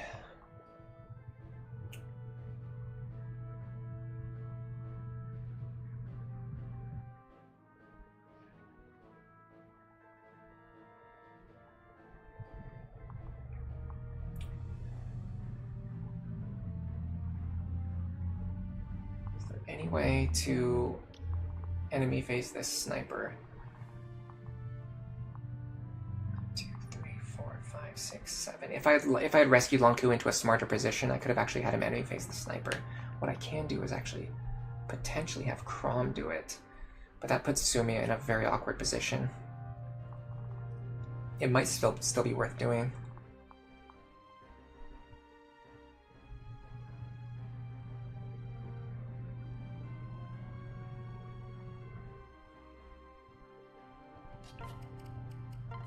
.24 speed. The killer bow scares me. I gotta admit, the killer bow scares me. He's gonna deal 42. Minus 21. He's gonna deal 21 damage times 3. That will kill me.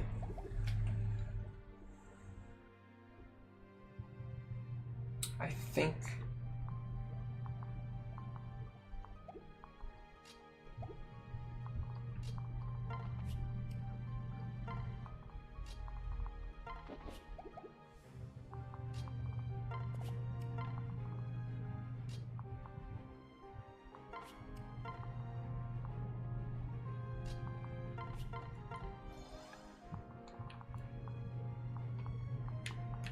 One, 2, 3, 4, 5, 6. Here.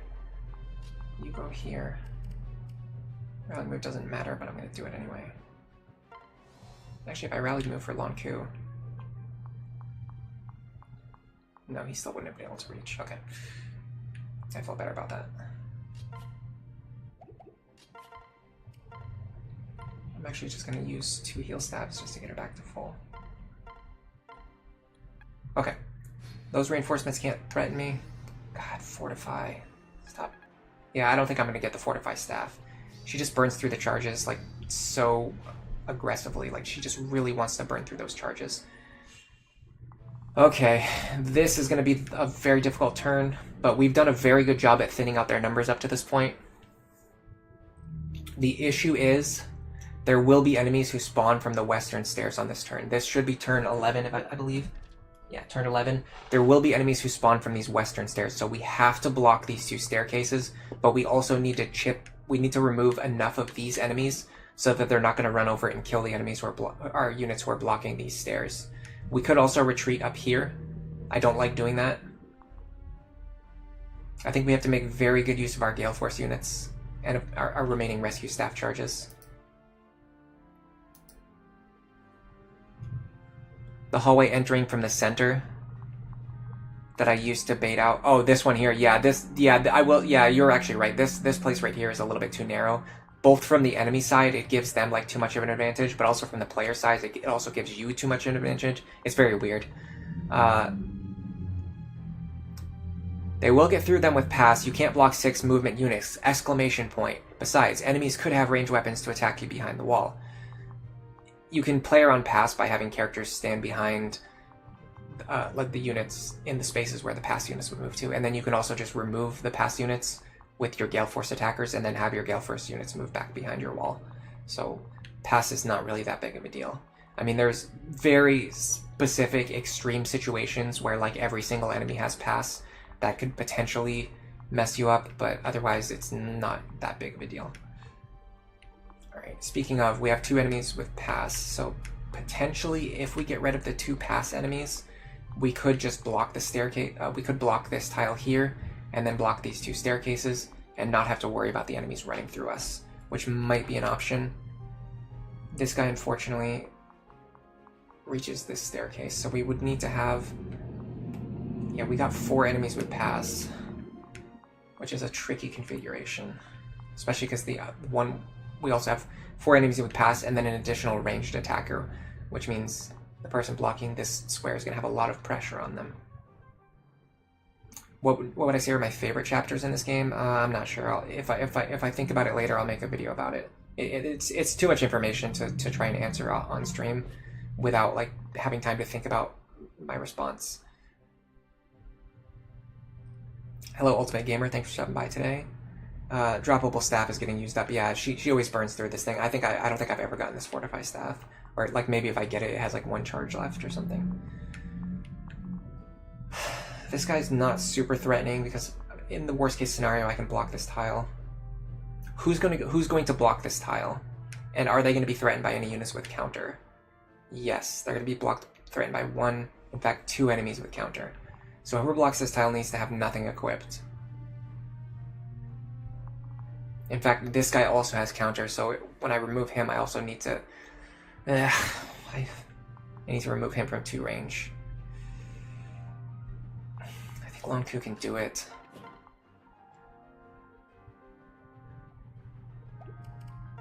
I really desperately need to get 1 dual strike here. Got it. Okay, this opens up a lot of possibilities.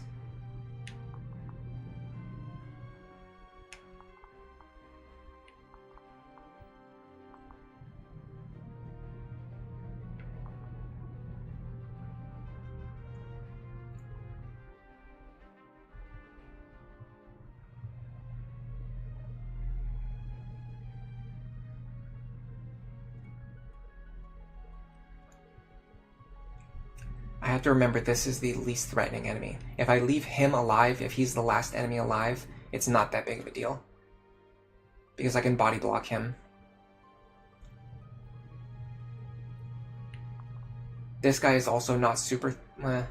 actually, he kind of is. Even though he's far in the back, he's actually still kind of super threatening. Which is kind of terrifying if you think about it. What if I have Lunatc attack him? I have to worry about the other enemies with counter. Like, this guy here is a big threat.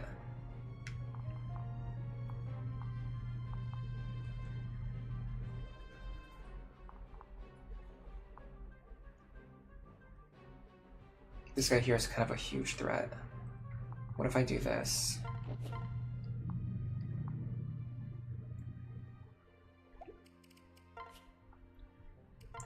How much does the steel bow do? Steel bow does 15. A little bit less than 15. I'll lose my para bonus. That's going to be more than enough. I just need 1 dual strike here, which I'm very likely to get. Because this kill is like pretty much guaranteed, I'm going to pick this up first. Now I have a lot of freedom. I know that enemy's gone, and I'm going to have a lot of like potential to move Sumio around as needed. This pair's probably doing nothing this turn.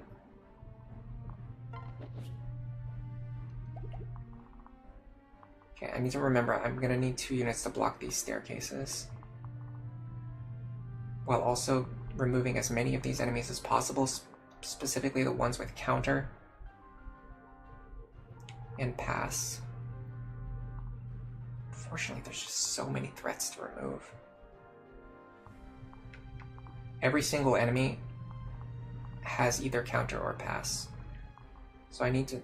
At this point, it almost feels like I should go all in and just try to remove all of the enemies. But I don't think that's going to work either.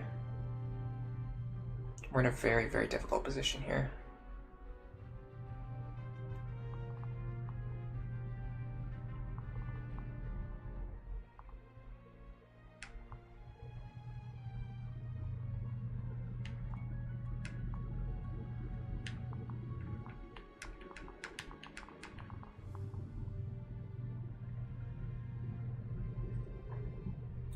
If I can leave just one pass unit alive, I could potentially leave a character on the stairs who survives, but the problem is, no matter where Olivia ends up standing, she's going to be in danger, so that's... I just don't think that's an option. How many actions do I realistically have? Basically only 2. Like, really, I have Saria's action, Sumia's action, and then I guess I could dance for 1 additional action. So I can remove 3 of these enemies. If I leave him alive...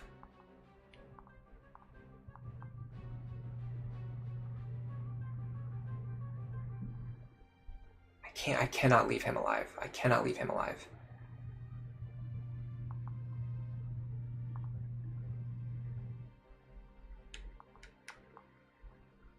If I leave him and him alive, that's going to leave 1 unit in danger. 1 or more units in danger.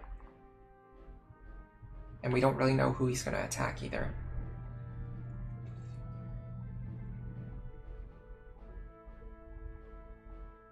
Yes, I'm working on Lisa and Henry. Giving up dance is a pretty big ask on Lunatic Plus, yeah. No, I would never send... I absolutely would never send Olivia into another class in a no-grinding context. The only time I would ever send Olivia into another class is if I'm grinding. And even then, it takes forever to grind her through the other class lines. So it's not even worth it on grinding mode, honestly. You just don't really get anything from it. Like, she's not even a good unit, so, like you just get nothing.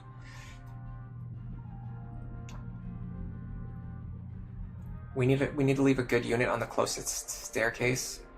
Yeah, that's an option, actually. But I have to remove the units with counter, which is this guy right here.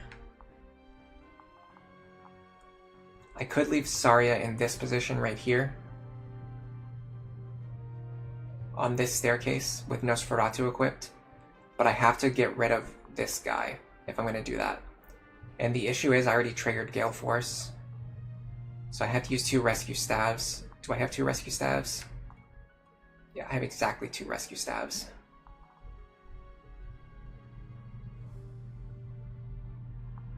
Am I even guaranteed to get rid of this guy?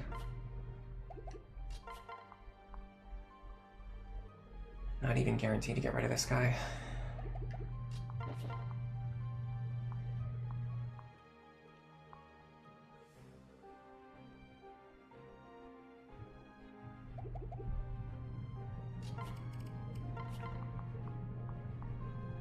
I can do this, 40 damage, plus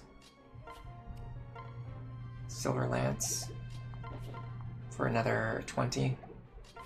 This is actually the play. The fact that we used Gale Force already, in a weird way, actually works to our advantage here. I'm going to grab this killer bow. I'm not going to use it yet. I'm going to break this one first. Okay. Crits here would be nice. Don't really matter, actually. Okay. So now, if we rescue Crom and Lonku to safety, we can leave Saria on this tile here with Nosferatu, and she's pretty likely to survive. She doesn't have to worry about anything. A lot of these enemies have Aegis Plus, though, and this one also has Luna, so she's going to take a lot of damage, and she's not actually going to heal for very much. 45 plus 40 plus 41 is 126 damage. We're going to reduce that by 29, 29, and 14. We're going to take 54 damage. It's actually not that much when you factor in Nosferatu healing. We actually might be fine. What's our speed like? Decent. What about this guy? He cannot reach the other staircase, so we can just leave Frederick here.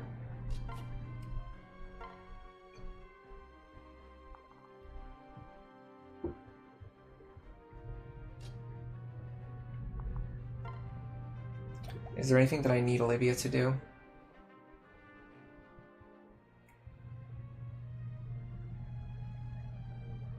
And is there anything that Lucina can do? Is there any... her offense just isn't good enough. Like, she just deals pathetic damage. Even as a Gale Force attacker, she's just not that useful yet. We need to get her more levels so she can actually Gale Force attack. We can set up an anchor though. We can set up an anchor unit to draw this unit away from Saria. I think that's a very, very, very smart idea. That's a very good idea. I'm glad that I thought of that. Okay, I think I know what I want to do.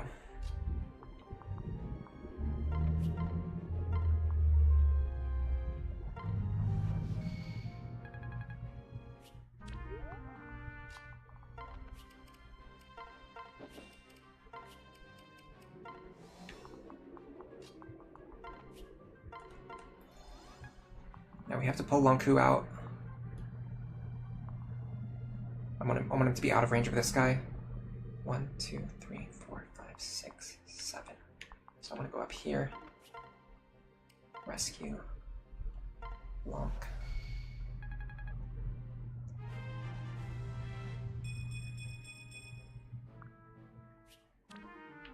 Okay.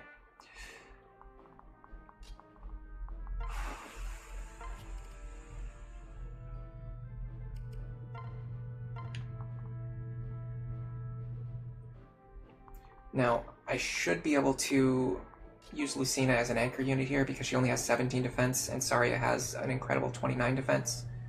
So if Saria stands here with Nosferatu equipped, we're going to use our Silver Sword because I want to clear these guys if at all possible. I'm going to use a concoction to make sure that I'm at full HP.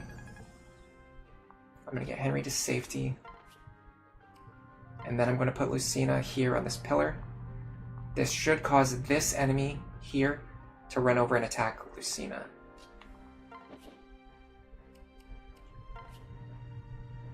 I'm going to have enough speed to not get doubled, and he will not one-shot me. I think this is fine. I think this is guaranteed. I think this is safe. Let's see what happens.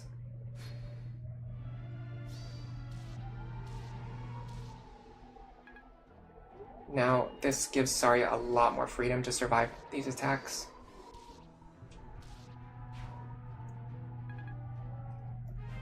Now, the next turn is going to be turn 12. I have to check where the reinforcements are coming this turn. Nosferatu bailed us out there, for sure. We also saved 2 Nosferatu charges by having Lucina act as an anchor unit. Okay, I think at this point we basically won the map. We just have to be careful not to make any other mistakes. Hello, Danny Doyle. Welcome to the stream. Thank you for being here today. It's good to see you. Good morning. You overslept, but you're still catching the stream. You hate this chapter? Oh, really? Most of us were talking about how we actually love this chapter. I think it's really well designed. If you look at what I'm doing here, I think what I'm doing here makes this chapter a lot more tolerable. So what you do is you move your units to this position, and you capture this room before turn 8. And what you can do is you can just kind of use this room as like your home base, and then just fight the waves of reinforcements as they come in. And it's actually it's very, very manageable. Very manageable. Ultimate Gamer is making some kind of "do you hate women" joke. It's not about the stats, it's being able to make any unit on your team move twice. It's such a versatile ability in any Fire Emblem games. Yeah, Gale Force is just so good at like the stats almost doesn't even really matter. Swordmaster has more speed. Yeah, but oh, sorry, you were talking about the dancer utility. You weren't even talking about Gale Force. Yeah, being able to dance for other units is a million times more valuable than being a crappy unit in the Swordmaster class. Even better than being it's even better than being a good unit in the Swordmaster class. All right, Eastern Stairs, Eastern Stairs, Eastern Stairs, Eastern Stairs. Okay, so this turn, all of the reinforcements are coming from these staircases. They do not scare me at all. We are not scared of anything. The only thing we need to do this turn is just stay away from these stairs. And then next turn, there are going to be enemies who spawn on every single staircase. So I actually want to remove these enemies, if I can, on this turn, to prevent another like cluster on a future turn. Is it going to be possible? I don't know. But I can at least try. I can get Saria over there, have her fight as many enemies as possible. Perhaps. Might be a play. Yes, I like this. We can also use Bronze Lance. Alright. Nice. I love how we have just enough damage with the Bronze Lance Dual Strike. And Lunatc finally gets to C-rank bows. Lunatc is really popping off, I have to say. He has been extremely helpful on this chapter. Is there any way that Severa can get this kill? She deals a pathetic 32 minus 19 damage. She deals a pathetic 13 damage. We would need to get this guy extremely low. Might be possible. Might be doable.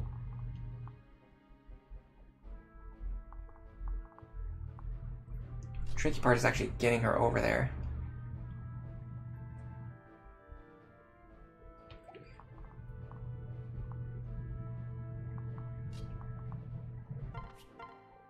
Do this. Fluxing first.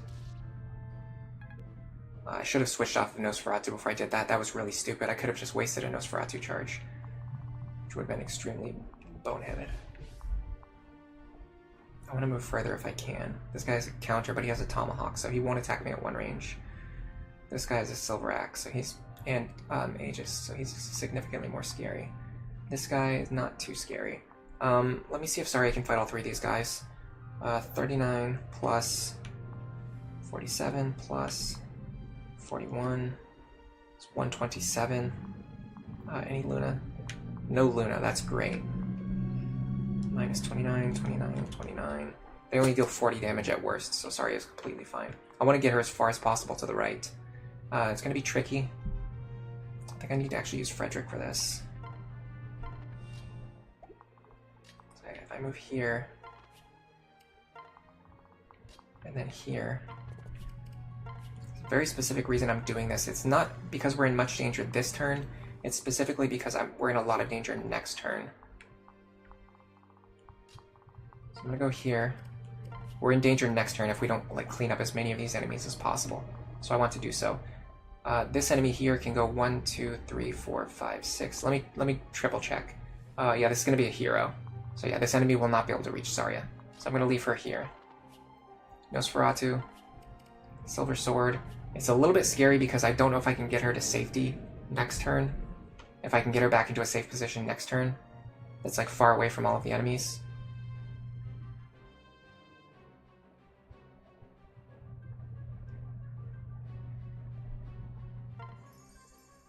But I think this is okay. It's the worst thing you can get from a shiny spot.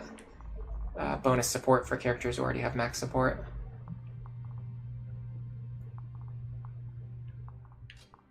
I can fish for parallel falchion dual strikes here. Got it. That's going to allow Severa to pick up the kill, which is great news for us.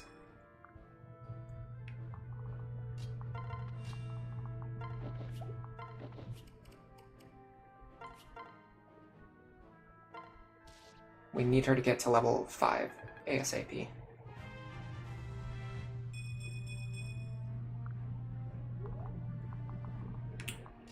I'm not making great use of these two units. Let me heal you.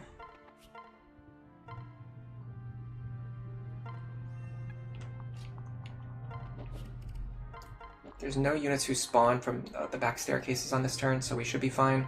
It's just going to be, yeah, just those 4 on the right. Hopefully we clear all 3 of these enemies. Ideal situation, we clear all 3 of these. That's fine. Vengeance, by the way, plays around Aegis and Pavis. It's just flat damage that gets added on. I'm pretty confident in saying that. Okay, now this turn, it might actually be possible to leave Saria in this square. It's going to depend on what these enemies have. Rexcalibur doesn't scare me. This is a little bit scary. This does not scare me. This does not. Big problem is actually all 3 of these enemies having Luna. This enemy can reach me also, I think. 1, 2, 3, 4, 5, 6, 7, 8. No, he cannot. This enemy cannot reach me. Upper left.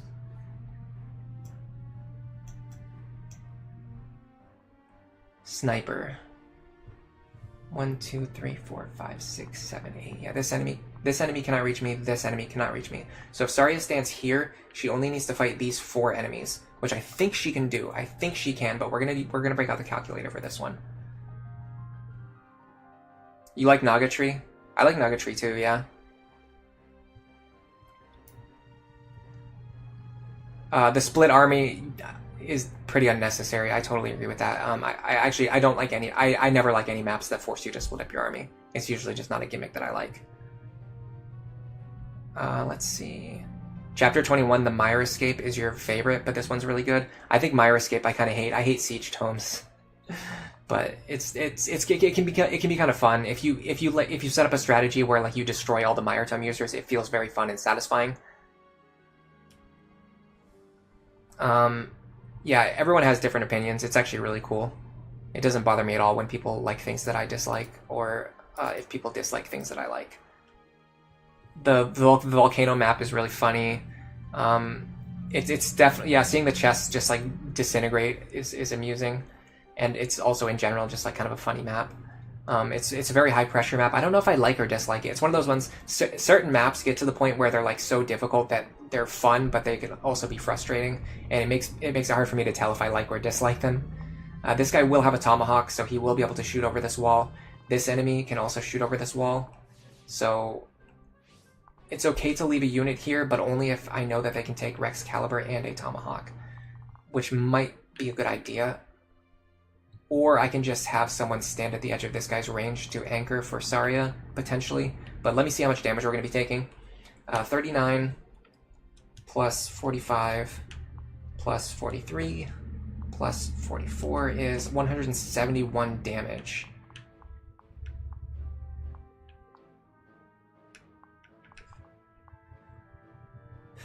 We're going to subtract that by 14, 14, 13, and 6. We're going to take 124 damage. I don't think Saria can take this. That's a lot of damage. Robin, maybe, but Robin doesn't have Nosferatu. Robin's going to take 171 minus 18 minus 18 minus 22 minus 11. Robin's going to take 102. That's still a crap ton of damage. Of course, they could always miss. None of them have Hawkeye. That's something to keep in mind. What are their hit rates like? 9%. Yeah, okay, hold on. We have Tomebreaker. We have Tomebreaker. I'm a buffoon. We have Tomebreaker. This guy's not scary at all.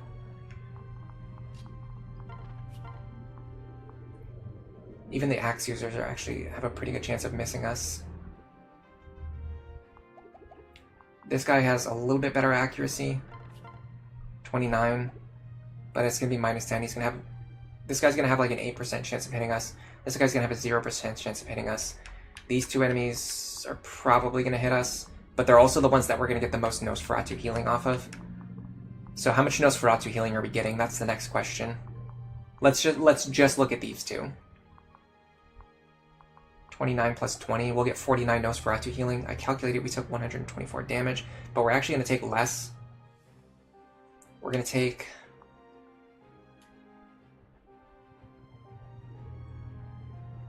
We're going to have around 49 Nosferatu healing. That's 53. And then we're going to take...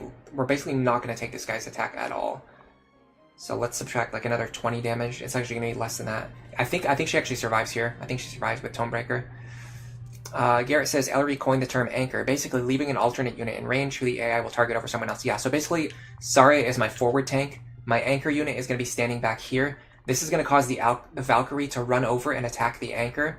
And then after that, these three enemies are going to attack Saria. Instead of having all four enemies attack Saria, you can pull only one enemy away by using an anchor unit.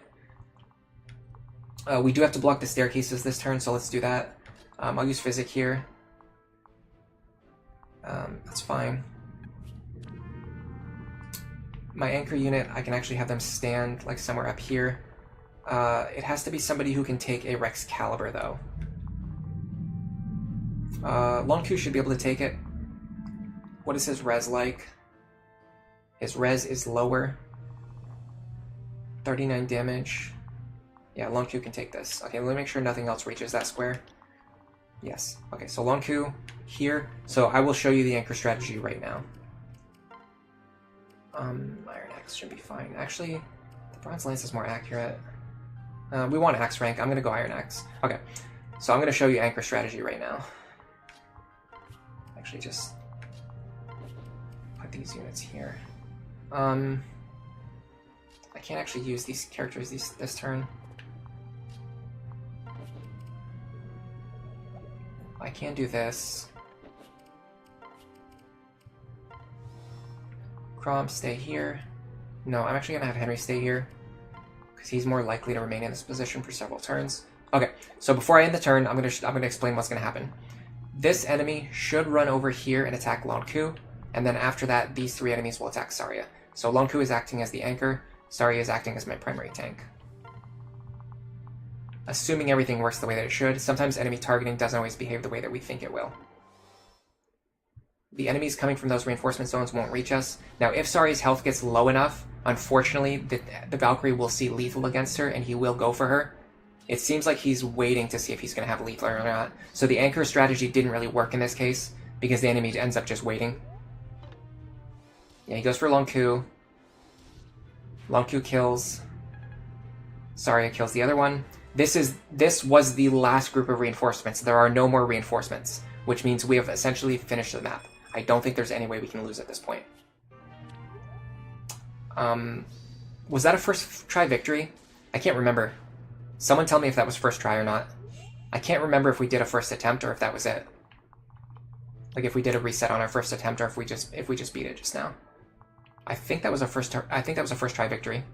At this point in Lunatic Plus, once you get into the second half of the game, you have your Gale Force users, you have your Rescue Staff users, you have a solid team, you have a good Nosferatu tank or Soul tank or both. You can beat a lot of chapters on the first try, and we're kind of seeing that come into action now. We're starting to like beat we're starting to beat maps like on the first or second attempt pretty consistently.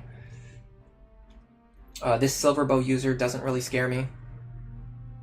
Tomahawk is actually a little bit more scary. What I can do is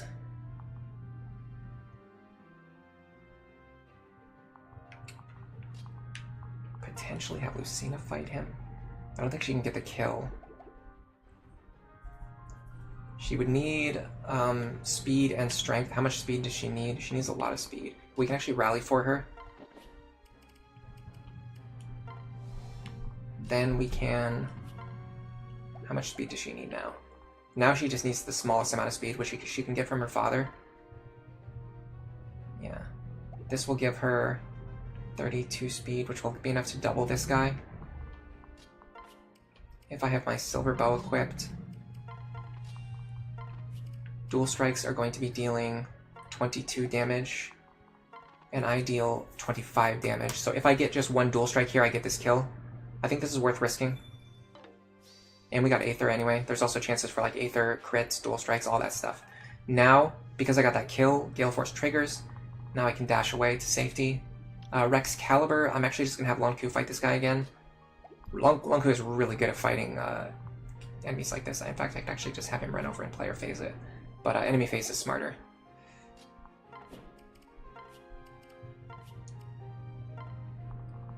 I'm actually going to dance for you.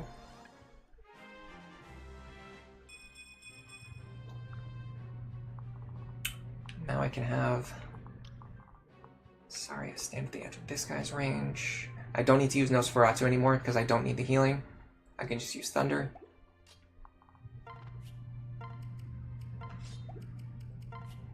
I can also just use the Steel Sword. Now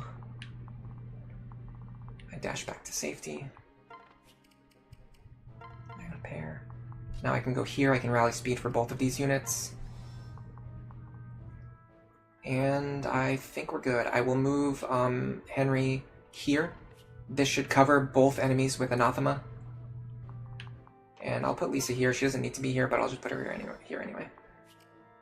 Sometimes I get paranoid about reinforcement zones. If I wasn't playing with the wiki open, like if I didn't know when enemies are going to spawn from the staircases, I would probably keep these staircases blocked until the end of the map, or for as long as possible until I was 100% certain that nothing else was coming out. But because I have the wiki open and I know that no more reinforcements are coming, I don't need to waste my time doing that. Okay, I have one lock touch unit. It's Lunatc. He's going to have to spend some time going around opening all these chests now. So we're getting to the boring part of the stream.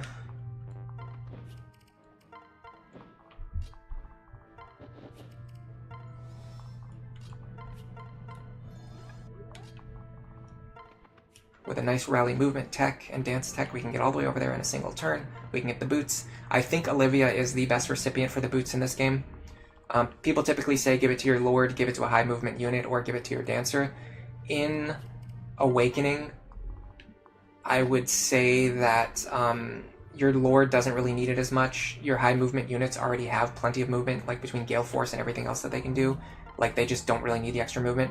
Olivia very often gets left behind, and she's the one unit who doesn't really have like any other good way to boost her movement other than giving her the boots. So I think in this game in particular, giving the boots to the Dancer is like even more of like a clear decision than any other game. Lunatc got 18 experience, I'll take it. I'm just gonna wait a turn. I'm also gonna go heal Saria. I would like to give this boss kill to Severa if I can. It's going to be tricky, but she's badly in need of experience. We need to get her caught up with the rest of our army. I'm going to sandbag for a turn, just to get Lunatc into a better position. Yeah, we can go like this. We can pair up here. We can...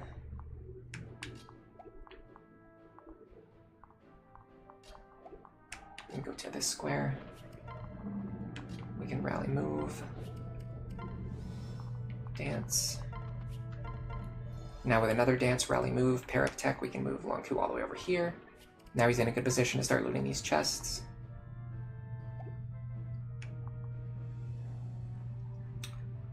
Let's see if we can set up a situation. Okay, she has throne healing available, so we're not going to be able to reliably lower her health and then finish her off. We're going to have to just deal with whatever RNG we get, because once her health gets low, we need to finish her off before allowing the throne to heal her back up. Otherwise, it's just going to take too many turns to kill her, and we're going to have to be dealing with experience decay and other things. It's just not worth it.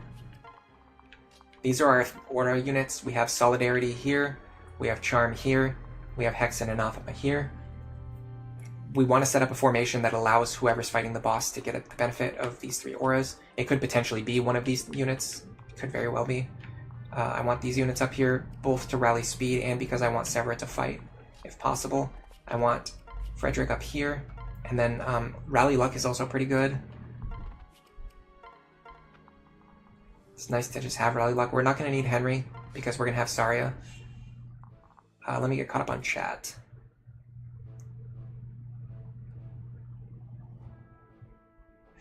Fire Emblem AI is baffling. You remember talking to another YouTuber, they were making a video on the AI, but they abandoned it because there's just way too much, and it... hold on a second. Every map has the same turn reinforcements. I don't know what that means. You never understood how the AI determines movement order. It's very weird. It actually doesn't always behave the same. There's rules that it tends to follow, but then sometimes it just breaks those rules. I have no idea. This was the first try.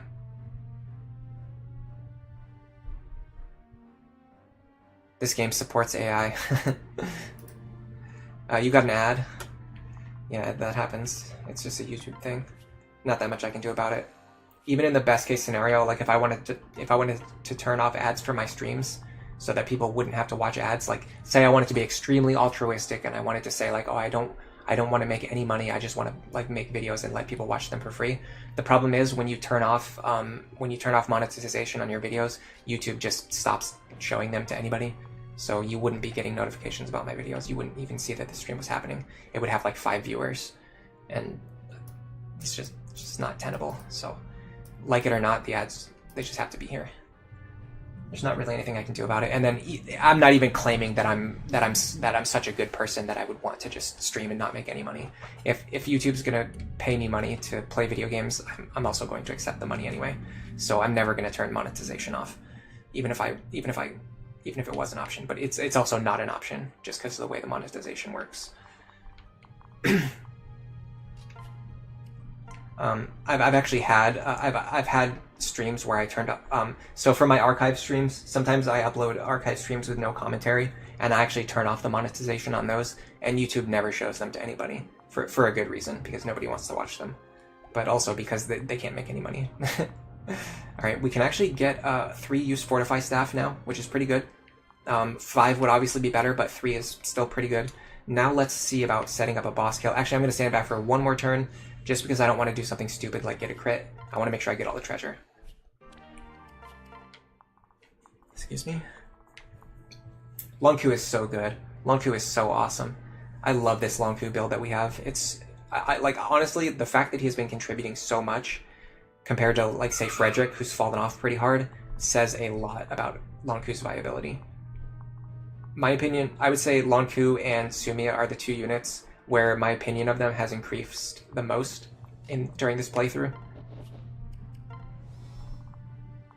I feel like I rated both of them pretty highly before, but not as highly as I do now. Like, both of them, I've severely realized that I was underestimating their long-term potential. All right, why am I like? I just feel like my brain is moving really slow. It's probably because I didn't sleep last night. So I'm just like sitting here trying to think about how to kill this boss, and my brain can't even come up with a solution. Okay. Who are my high res units? Kind of nobody. Sort of like maybe Sumiya a little bit. I could honestly just run in here and kill her with the Beast Killer. I'm fairly certain of that. Go like this. Hit her with the Beast Killer for 40 damage. I could actually pair it with Chrom. Let's say in theory, let's say we wanted no weapons equipped. We hit her with the Beast Killer. She takes 47 damage. We have a small chance of critting. If we don't crit, we can possibly give the kill here, but wow, she has like no chance of hitting whatsoever. We will have the benefit of Charm at that point in time. We could also gain Hex and Anathema benefit for additional accuracy.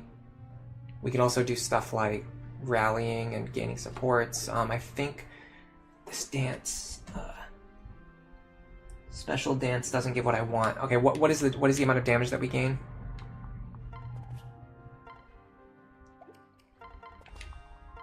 Or sorry, what is the amount of damage that we do? 20 damage. 47 plus 20 would be enough to get the kill. Do we still get doubled? We still get doubled. I think with rally speed we don't get doubled.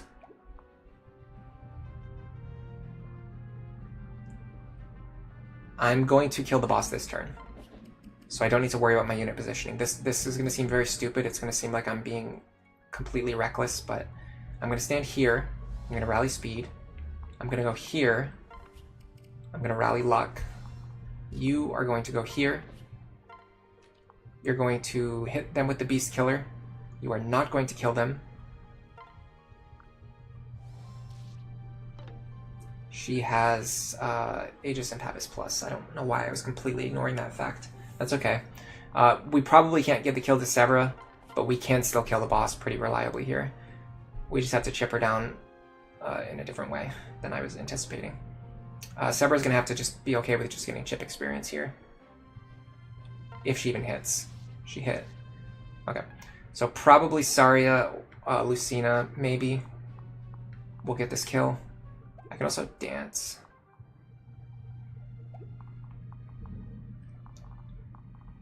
How much damage can Sumiya do? Or sorry, Lucina. I don't. Why do I always say the characters' names wrong? What I can actually do in the worst case scenario is just dance for Sumiya and then hit with the Beast Killer again and give the kill to Sumiya. I also never moved Saria forward. I should have done that as well for Hex and Anathema bonus. This actually might be a good time to give the kill to Robin so that I can use the second seal on them before moving into the next chapter.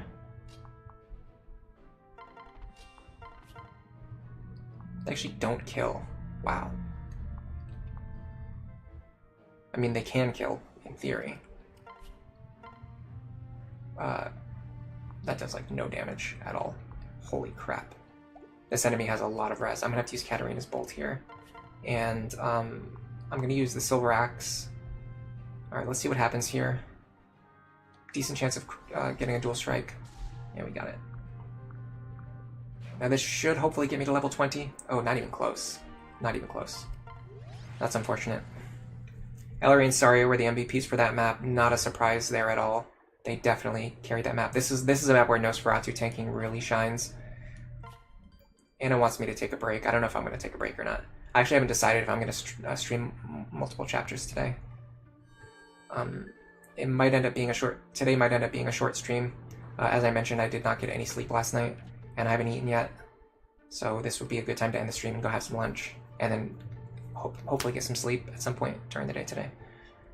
Move +1, lock touch are both good, yeah. Sleep issue squad. More to live than money. Was the second ceiling into Thief worth it, or do you think he would have turned out the same just from promoting into Assassin? I think it was worth it. It actually not only just for the convenience of lock touch and also the power of move +1, but I have also started to. So I used to say, and if you watch some of the older VODs, you will see me talking about how I think you should almost never use second seals unless you have a very specific reason to do it. I have started to come around on the value of second sealing units to get extra stats because of the fact that we second sealed Lunatc. He gained 9 levels of stats, or he has 10 levels of stats. I'm not going to try to do complicated math when I'm this tired.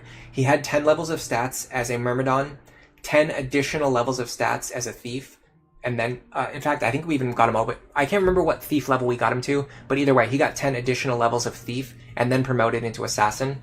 Whereas if we had just promoted him directly into Assassin, his experience growth would have immediately slowed down. He would probably have, like, 10 less levels worth of stats. So all of his stats would probably be like 5 lower than where they are right now. And he would be a significantly worse combat unit. Like with 31 speed, he'd still be good, but he would not be as good. With 26 skill, he'd still be good, he would not be as good. With 19 strength, he'd be significantly worse. With 11 defense, he'd be significantly worse. Like, the extra 10 levels actually mattered a lot in the long term in terms of helping out his long-term viability, and that's something I really understood after experimenting with this Lunatc build. And on top of that, it makes it so that you don't have to fit Anna into your army. Now, Anna is a very convenient unit. She's a very good unit. Having staff and lock touch unit into a single deployment slot is good.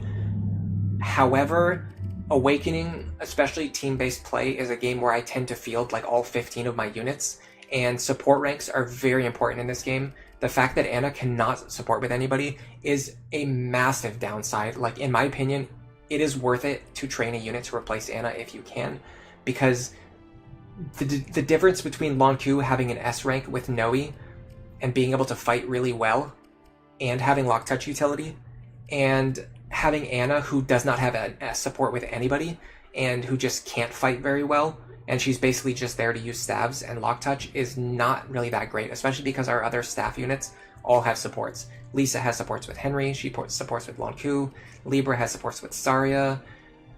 Like, all of our staff users that we're using have supports with other characters. Cordelia has supports with Frederick, she has supports with Severa. It just, like, taking one of these characters out and replacing them with Anna makes our combat significantly worse because of how valuable support ranks are in this game in terms of combat performance. GG, good job. Thank you, everybody. This is why you like Despoil. Yeah, Despoil is pretty cool. It's not something I'd go out of my way to get. I think, unfortunately, Barbarian's not strong enough, and it doesn't promote into any good classes. It doesn't promote into any classes you want to end in. If there was a character who started in the Despoil class, I would probably use them. Unfortunately, there's not any character that I would train into Barbarian, that I would second seal into Barbarian. It's too difficult to make work in a no-grinding context. You wish Anna got more love? It would be great if they gave her more supports. She's a great utility, yeah. I mean, she can be a great long-term utility too, especially if you're low manning. She's a lot more valuable, but within the context, and also, like, if you don't have a lock touch unit, then she's just a great lock touch unit for chapters where you need lock touch. But if you're able to train a good lock touch unit to replace her, I think it is worth doing so, because it just makes your, like, Lunatc's combat is so much better than Anna's combat. It's like, it's not even comparable. like 36 speed versus 22 speed. Speed is the most important stat in this game on Lunatic and Lunatic Plus play. The speed benchmarks are so high. Like 36 speed versus 22 speed is just like, it's not even a conversation. Like Lunatc is miles away a better unit than Anna. All right, let's see what we got in the barracks.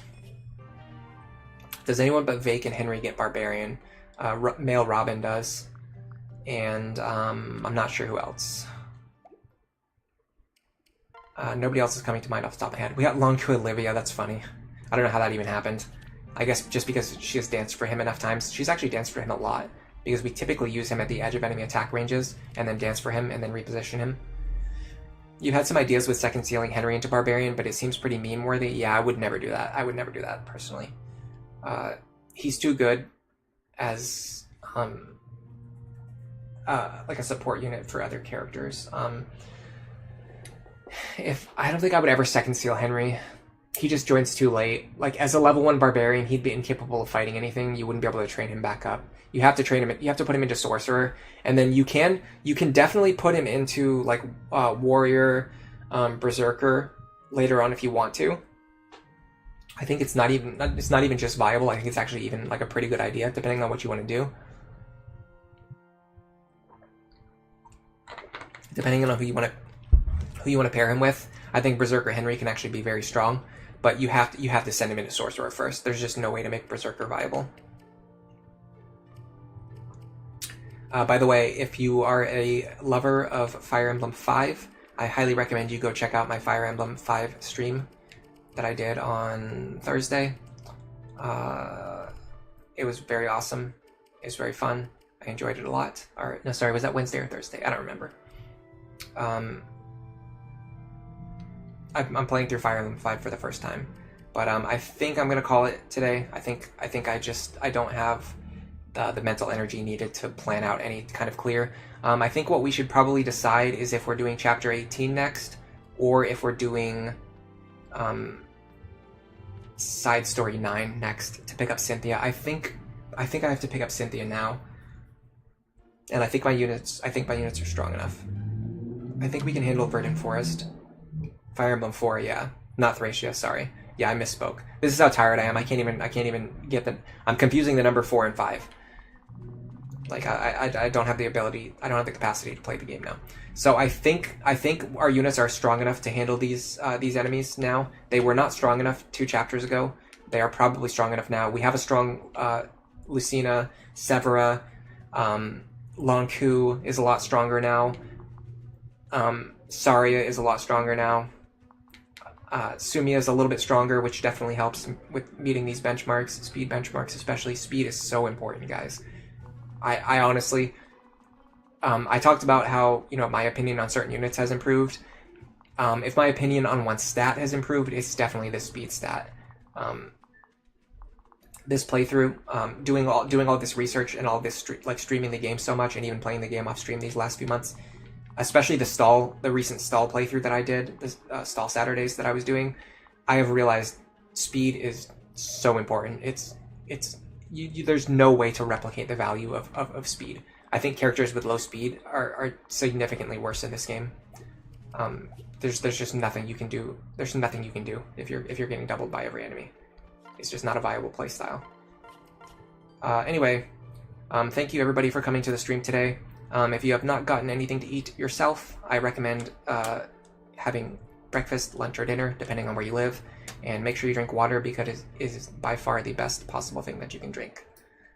But for now, enjoy the rest of your day.